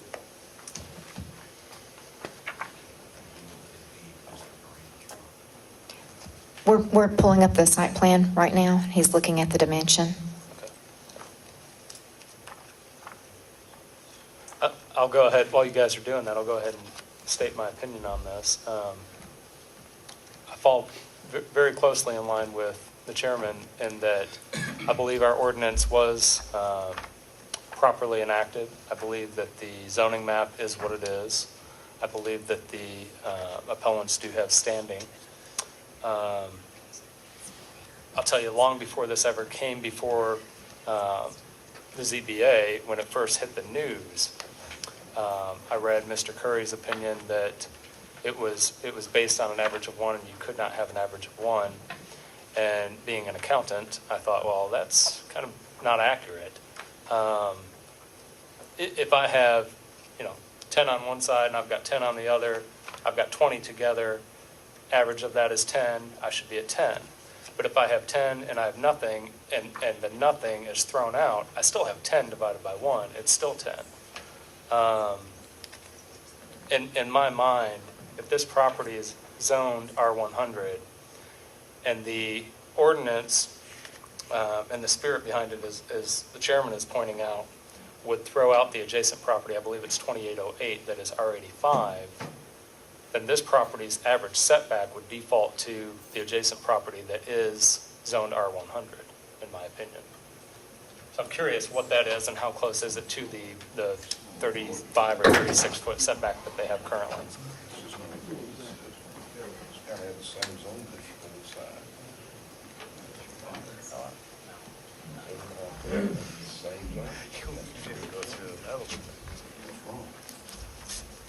See, but go to, if I may, we can debate whether you can average 1 all night long. If you go to the ordinance of 27,788, and it says average setback, and then you go to the second line, and where there are existing buildings, doesn't say building, it says buildings fronting on the same side of the street and within the same zoning district within 75 feet of the side lot lines of such vacant lots. Then it says, it shall be required. You only had one building within the 75 feet of the same zoning district. Just by virtue of the ordinance as it's written, and as far as a layperson reading it, it requires 2 buildings. And I also want, may I make another comment, Mr. Chairman? Please do. I think out of all the arguments that were here tonight, I don't think the appellant has ever argued that what was applied, as far as the aspect of whether it applied or not, what they're applying is that we should look at the old zoning ordinance where they are both R100, therefore it applies. I don't think they've ever argued that it applies with just 1. Well, I disagree. I think what they're arguing is that the stop work order was lifted arbitrarily. And based on my interpretation of the ordinance that you've just read, or that section of the ordinance that you've just read, I do believe that was lifted prematurely based on that interpretation. I believe that is arbitrary. I think this ordinance is very much open to interpretation, and clearly we have a history of DeKalb County interpreting it one way and Brookhaven interpreting it another way. What you don't have before you, it was clearly in the case of Trentwood when you had both sides that it applied and the stop work order issue. Here, there was an investigation and a determination, and based upon the zoning map, that there weren't 2 buildings, and so therefore it didn't apply. That's the rationale.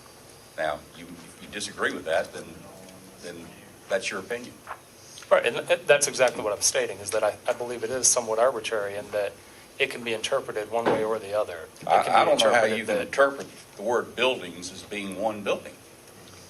Well, I look down to the next line where it has the word building and refers to multiple buildings.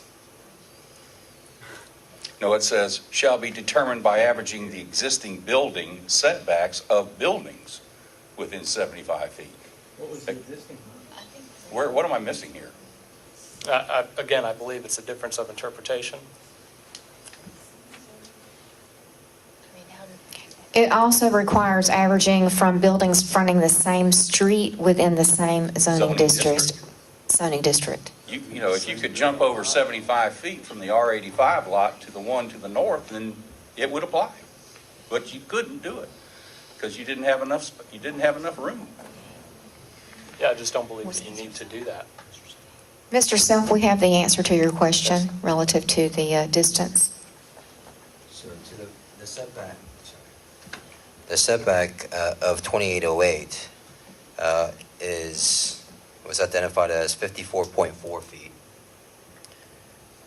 And the property to the south, Mr. Moreno's property, was identified as 44.9 feet in terms of the setback. So the average came out to be 49.65. And 2808 is the property zoned R85 currently? Correct. Based on our map? Correct. So it was your question as to what the setback of the R100 property was? Is that Correct, and I believe Mr. Song has just answered that is 44.9. Given my interpretation of the average setback, which seems to be consistent with DeKalb County's interpretation of that, I believe the average setback that would have applied to this property would be the 44.9 feet. I believe it was 49.65. No, that's the average. The average. Right, but he's saying if the He's average of removing one the and you average. throw out 2808, then you're only averaging 44.9. Ms. Cannon, another question. Prior to this case, I guess prior to November 15th, what was setback was used for permits on corner lots in the city? But this isn't a corner lot. I understand it's not. That wasn't the question, though. The question was an average of one used on a corner lot prior to this case coming up? No, Okay. because it's an average, it would be an average of one. So, no, sir, we did not average across the street on a corner lot. Okay. I'm not saying across the street. On a corner lot, like the case that we heard several months ago on the corner of Duke Road and Skyland, was averaging used on that case, or did they have two normal 30-foot setbacks that they sought variances from? No, averaging was not used. Okay. All right.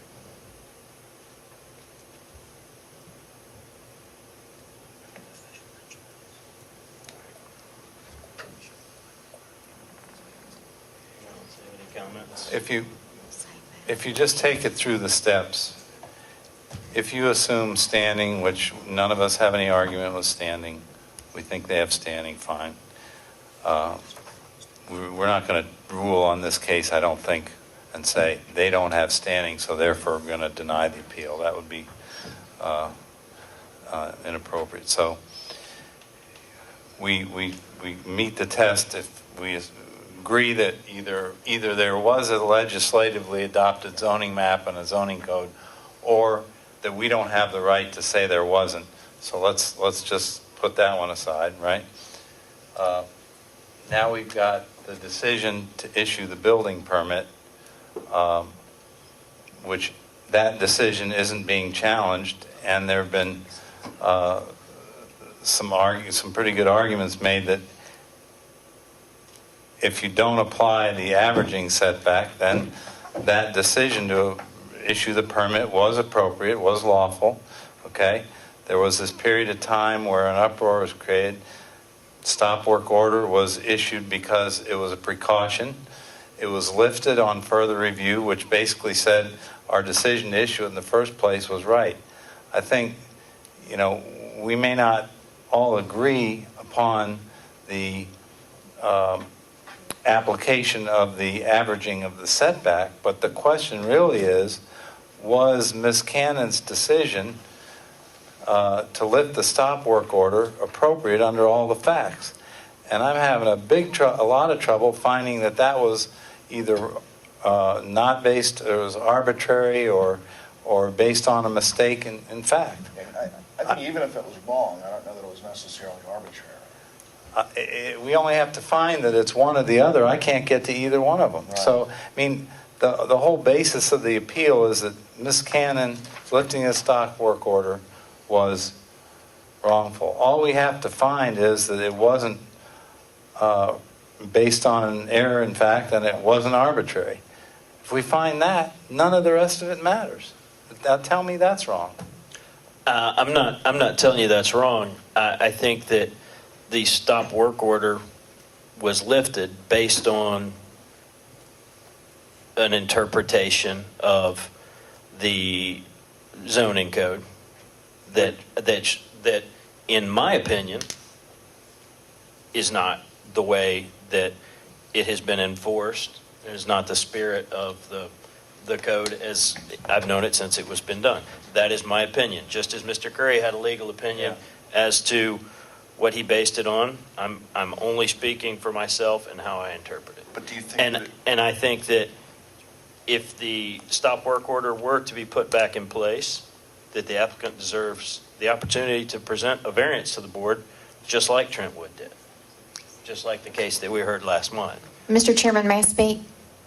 Please. The city is just slightly over a year old. The city legally adopted the zoning map. The city legally adopted the zoning ordinance. Clearly, based on the language that I read here in the ordinance, my opinion, as well as our legal counsel's opinion, is that the average setback does not apply to this particular lot based on the language that's been adopted and that is clearly identified here. Now, regardless of what may have occurred in the county in the past and the practice that may have been used in the county in the past, the law that we have and the law that's been adopted is what is before you and what is before the staff to implement. Now, it's clear that we may not agree, but we have a map. They had a permit. There was concern by the neighborhood that something was wrong. We investigated it, issued a stop work order, took the time to look at it and evaluate it, and based on everything that we have in effect that was done legally and properly, and based on the black and white regulations that we have here in front of us, I believe that it was proper to lift the stop work order in that this property is compliant. Now, if the law that we have is not producing a result that the city would like to see occur, then we need to change the law. But currently, the law that is in effect and what it results in is how we are implementing the ordinance. So if the ordinance and the language that's in place and that has been adopted is producing a result that the city does not want to see, then we need to change the law. Okay. Thank you very much. Ms. Cannon, if I may, I don't disagree with anything you just said. Where I struggle and where I find that perhaps the lifting of the stop work order was somewhat arbitrary and the average of one being the reliant factor there, is that when the neighborhood stood up in opposition of this and started questioning it, the city didn't stand up then and say, no, the average setback does not apply because it's an average of one. The city instead responded by saying, let's place a stop work order and let's look at it. Then a member of the planning development group went before city council and said, we may have made an error. Again, had every opportunity to say in a public forum, the average setback does not apply for these reasons. That wasn't the case. Only after Mr. Curry issued his opinion did the tone change to say, okay, we believe that it was that the permit was issued correctly because the average setback does not apply. And I guess it comes down to timing for me of when the city or the planning staff realized that that average setback did not apply. I believe it was well after the fact, after the permit was issued, which in my mind makes it somewhat arbitrary. I'm curious, can you dispute that? Can you tell me that we knew earlier on that the average setback did not apply because our interpretation was that it was an average of 1? I can tell you that the building permit was issued, the inspections occurred, and not until we received complaints from the neighborhood that there was a possible concern that there was a violation did we step back and say, well, wait a minute, maybe there's an issue here. I mean, I'm just being as honest as I can be. And I'm the one that stood at the podium and said, we made a mistake. And then we went back to evaluate and found that we did not make a mistake. And I don't know any other way to tell you that than that is exactly what happened. It strikes me that the city in its infancy is fully capable of making mistakes. And it strikes me that this is not the only case where, the only case I have heard of where this possible mistake may have been made. I don't know the outcome of all of the other properties. I know we've had a discussion where there are some other properties where this may apply. Again, I fall back on the timing of when the city decided that the average setback rule did not apply in the case of one property. And it feels to me that the city's kind of looking for a way out, and this is the way out. And I don't think it's unreasonable to say that we should leave the stop work order in place, let the applicant come and request a formal variance, and make a decision from there. But if they're not within the same zoning district, we've got a map that indicates that they are. But the Then I don't property on think one it's- side is within the same zoning district, which is why I say that property would be used as the average setback, the 44.9 feet. Well, I don't think I'm being arbitrary if I disagree with you. And I don't think the statute's open to interpretation. 27-788A, it's just the reading of a statute. You have to break it down. Section 1, average setback. The first part, and you got to read the ands, where there's an and, but the first requirement is 1, when a lot or lots, and we're only talking about one lot here, so we can say, when a lot is located within a block where 60% or more of the lots within the same block have been developed.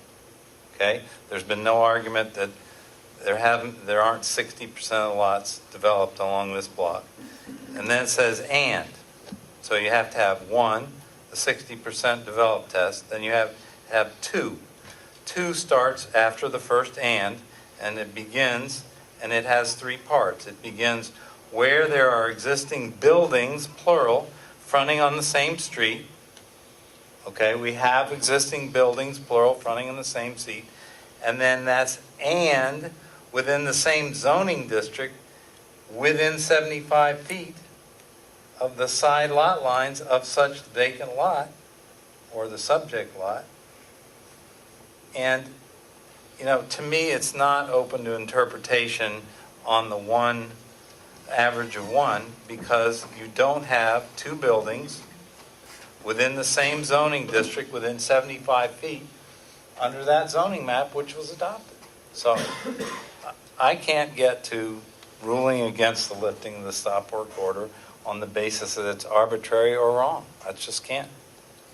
Well, Mr. Beardsley, I believe that's helpful to me in seeing how you're reading it. I'm reading it differently, and I'm reading it as and where there are existing buildings is the second criteria, fronting on the same street.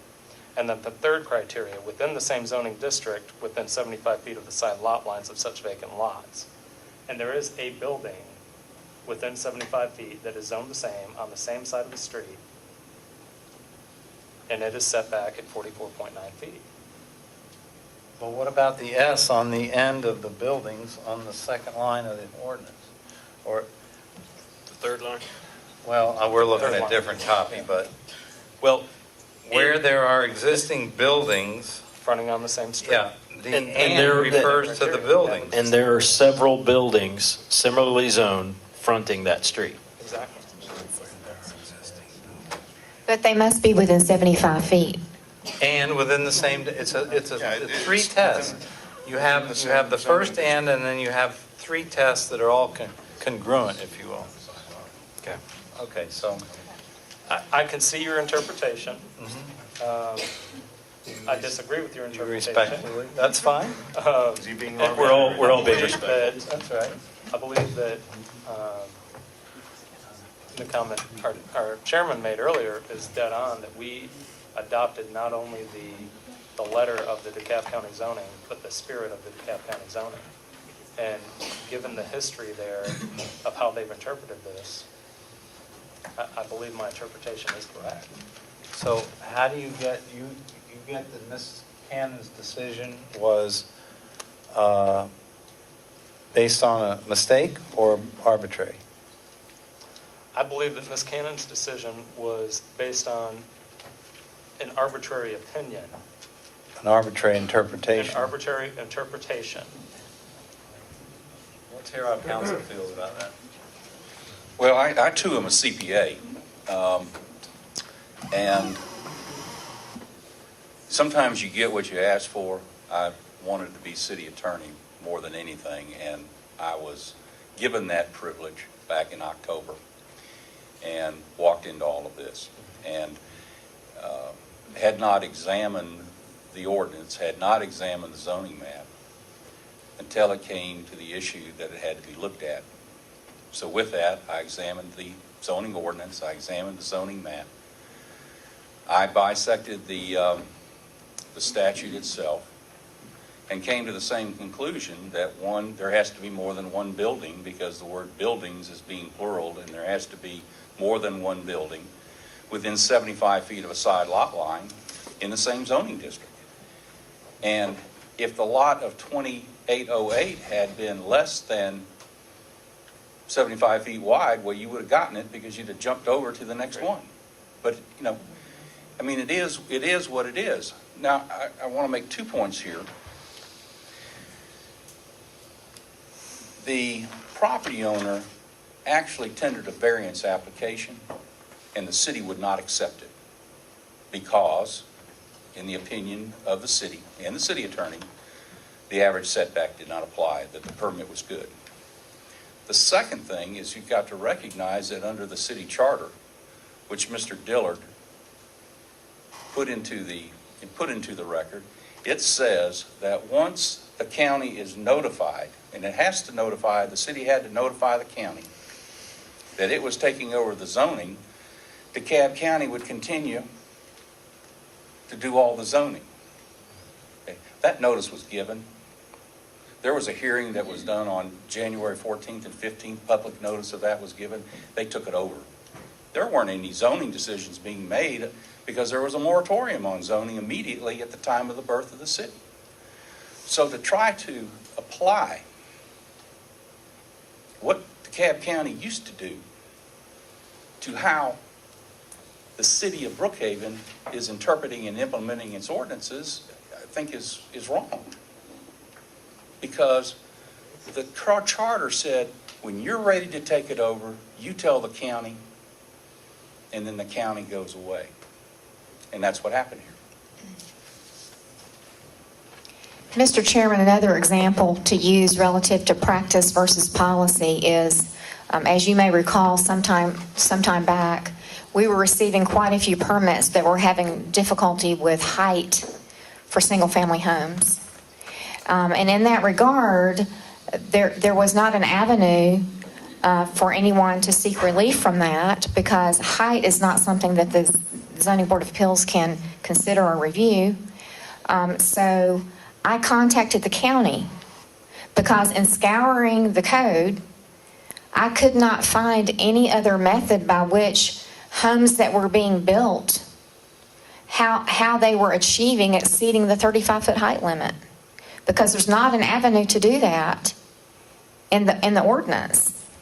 And it appears as though the county was implementing a practice that did not have a law that allowed that to occur. So in that regard, the city undertook a text amendment, took it through public hearing, took it to the planning commission, took it to the council, and the council amended the code to allow for an avenue to consider something in a legal method. So that's an example of where the county had a practice that the city could not use. Therefore, we had to change the law to be able to address it in a legal fashion. Out of respect to my colleagues, I do want to ask them a question. You know, I feel like Corey and Tim and Hope all feel like the averaging setback needs to be considered in a case of one. I get that loud and clear. And you feel that way because you think that protects the neighborhoods all over the city. And that you could very well be right on that. So is it your feeling that by taking that position and upholding this appeal and forcing the homeowner to now come back to us for a variance, that, okay, you probably give them the variance just because of the equitable argument, and do it in that manner to protect the neighborhoods on the interpretation of the average of one, because the averaging is an important code? Is that where you're kind of getting? I think that the averaging is my sticking point right now. You want to protect the average? I think that Hope wants to protect the average. that needs to be protected. That being said, we have not even begun to hear the merits of the case. So for us to say that, okay, if we're going to overturn this, then we're going to grant this variance, that would be, I mean, you can't say that. Oh, I know, but I'm saying, you seem to be saying there's a remedy for the homeowner to come back and ask for a variance later. I mean, if all you want to do is get the homeowner equity, you just deny this appeal, and they don't need a variance. So if you're telling me, Jed, you know, join our way of thinking to protect this averaging argument, and they can get their relief later in a variance, you know, there's maybe some merit to that. But I just can't. I wanted you to take it a couple steps further for me. Yeah. Would you, I know that I may or may not. I'm sorry, we can't right now. I think that the issue to me is the interpretation of the code. I think that the code needs to be rewritten to provide for this exact deal. But I am relying on the way that the code has been enforced since it was originally enacted by DeKalb County. And you have knowledge of that personally, which none of the rest Correct. of us have. So, you know, that being said, I'm not saying that I don't think that this home is possibly due a variance. What I'm saying is, let's not change what's been in effect since this was written. Let's hear the merits of a variance case in a variance hearing, not in a appeal of administrative decision. Okay. But how about if Mr. Curry and Ms. Cannon say, well, once we started as a city interpreting the code, and we've been doing it consistently all along, we're not bound by what DeKalb County did. What's wrong with that? I understand. I understand exactly what they're saying. I see it from a different point of view. I think, and I'm not asking you to jump on my bandwagon. I'm just, you know, I want everybody to speak their piece. I don't want to, you know, I don't want to continue deliberations at a separate time, even though we're getting late in the evening, because I want this discussion to be had on an open public forum. Well, the main thing we have to do now is decide what more input or questions we want to have for the attorneys and for the staff. And once we do that, if we feel like we have enough information to make a decision, then it's whether we decide now or whether we postpone and talk some more. So I wanted to interject one thing. The thing I'm struggling with, and I appreciate y'all's position as neighbors, and I agree that y'all have standing and everything. I'm not convinced that we have the authority to, I'm not convinced we have the authority to, it doesn't seem like the way that this is set up, that we're here to go back and second guess what was made. To me, the average setback, and I don't have the benefit of Chairman Nama's experience in building and all that. To me, it's clear, the writing. And unfortunately, it is what it is. But they went in good faith and built this property, did everything, and it's just very complicated. But come down to, we can argue all night, and I don't think we're ever going to agree on what this means, if it's an average of 1 or 2 or whatever, but do we have the authority to make this almost judicial, legislative? I don't even know. I'm not an attorney. But it doesn't seem like, to me, I'm not convinced of that. But I appreciate your argument, and I don't know that I'm going to waver on that. So to me, it's just all for naught right now. Well, we have to apply the law. I mean, we are charged with applying the law, and that's why we're called quasi-judicial. And I think most of us should have read, and if they haven't, they should read Mr. Dillard's brief, okay? I read it. I thought that brief was very compelling. And I don't know if all the neighbors out here who may feel emotional about this have read that brief, but if you look at the law and you read the briefs and sit here like we're supposed to do, is interpret not just the code, but the case law and everything else, I can't get to any other decision other than upholding the decision of the director. And that's just based on, I have experience reading the law, maybe some of you don't. So I have to apply that. And so giving you the benefit of that experience of mine, Mr. Dillard's brief, extremely compelling. The neighbors should read it. And that's persuasive to me. It's the application of the law. Mr. Chairman, I could be remembering incorrectly, but I don't believe we ever closed the public hearing. We have not. Because we want to keep asking the lawyer's question. Entirely acceptable. I would like to hear what the woman had to say who stood up and was told that she couldn't speak. That's okay. And sorry, I don't recall your name. It's Meredith, but Meredith. Meredith Stasser. Meredith And you live Stasser. 4 houses down. Yes. And do you have a professional capacity also, Meredith? Yes, actually I do, and it's in a data audit, which is why this is so fascinating. So you're the lawyer, you guys are the builders, and I'm the one asking why we got this map. But if we take on, well, I dispute it, but we take on what I've heard almost all 6 of you say is that you believe the map was properly adopted. Okay, so I will take that. If we use the average setback interpretation that the city attorney has provided, and that was the basis of the decision, if you don't mind for a second, I'm going to walk up to the map and show you the implications of our immediate neighborhood. I did this before on November 26th, but I don't think everybody is here. Because we've adopted a map with errors, and it's clear there's errors. No one's disputing there's errors, there's an audit and all that. So because of all these spot zonings, we're going to have a number of instances where average setback, given the city attorney's interpretation, is not going to apply. So we actually have 2 compounding problems. We have a map that's riddled with errors, and if we accept the map, then we accept the errors. And then we have, one might say, a different interpretation or a new interpretation because we're a new city.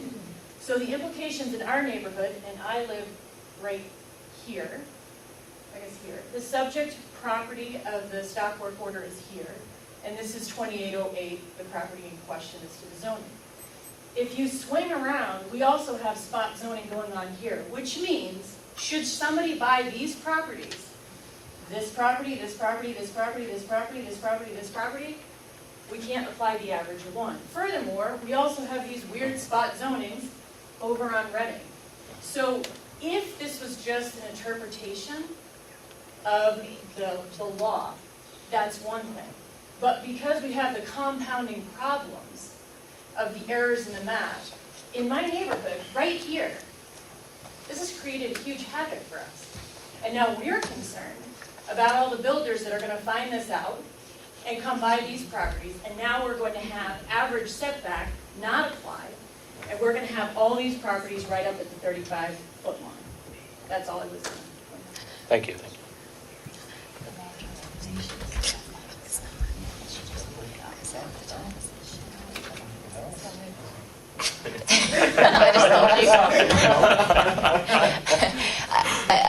The reason that we created a city was so that we could create a better city.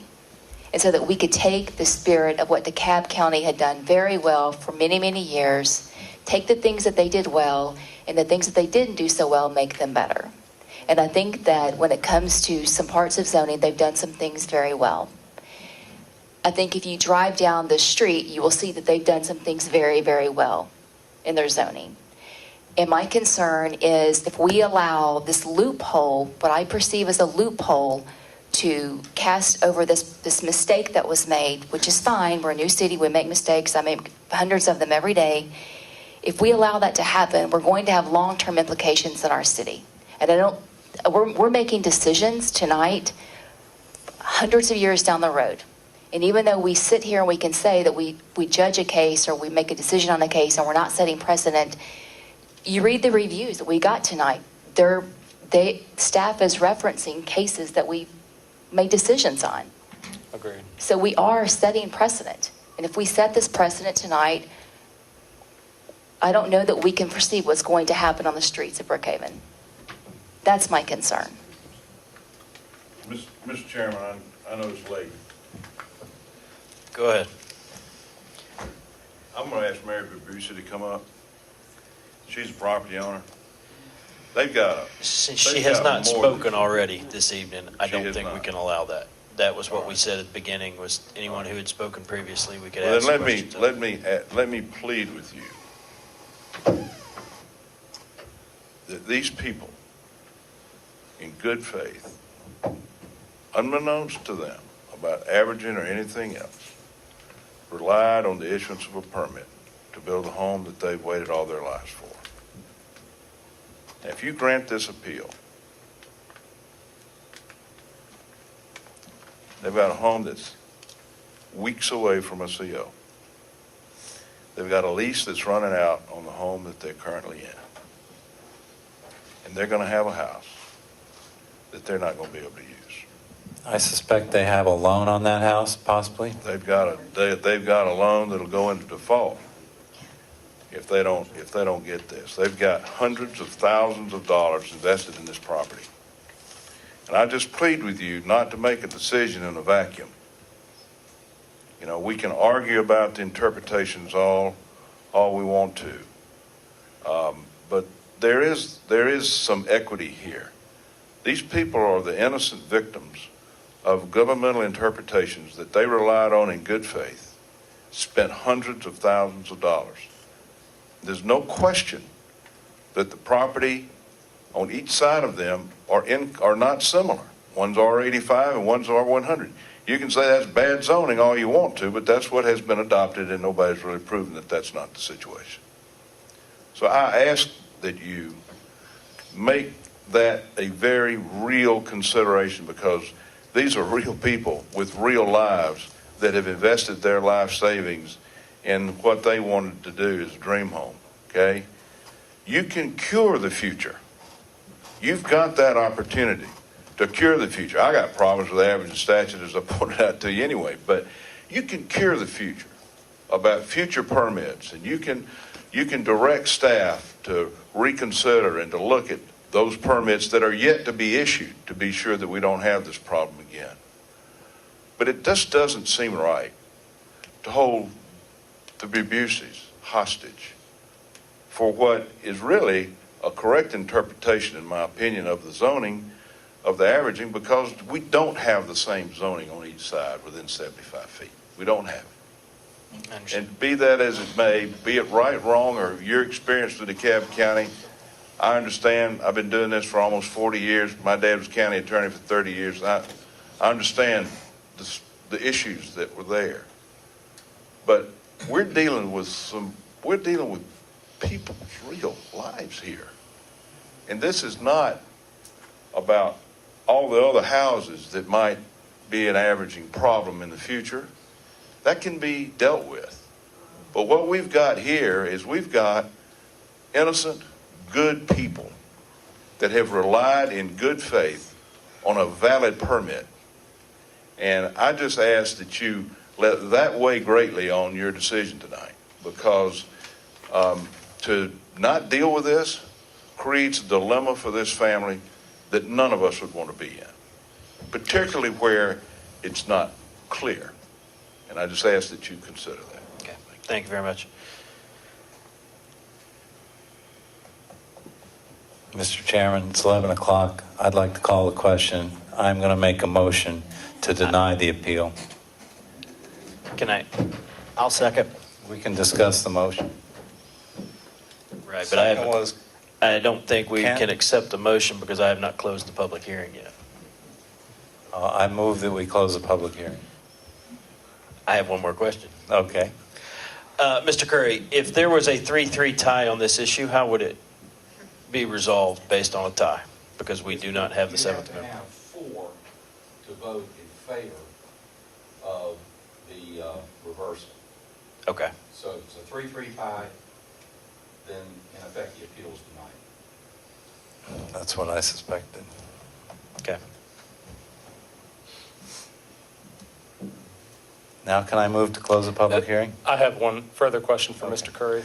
Let me ask, does anybody else have any questions? You can't have my gavel.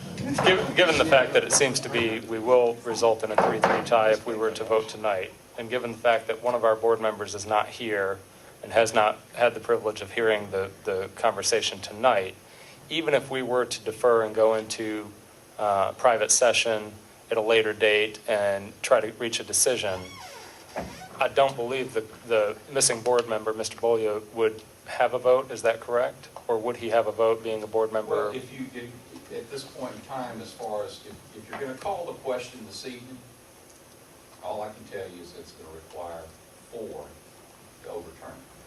And if he were here, he'd be 4. You have a quorum, but it still requires 4. You didn't ask the question, Yeah, Tom. the question is, and that's because I'm thinking about it. Well, if we didn't defer the question, we have 2 court reporters here. We have video. I mean, the question is, would he be able to take the benefit of all that and be a voting member of the board? Well, I don't think know the Mr. answer. Curry needs to call Mr. Boley and see which way he's leaning. Just kidding. My view is this, is that, it's the hearing has been, I've been impressed by all the presentations here tonight, and I've been impressed by how you all are deliberating, and it's a difficult decision. I would encourage you to make the decision this evening. The fact that he was not here to hear the evidence, I don't think is appropriate to pull him into it.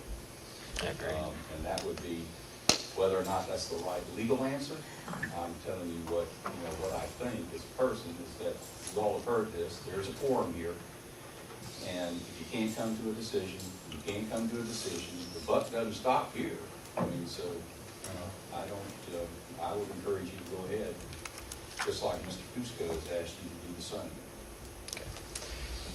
And with that, I'd like to close the public hearing portion of the meeting.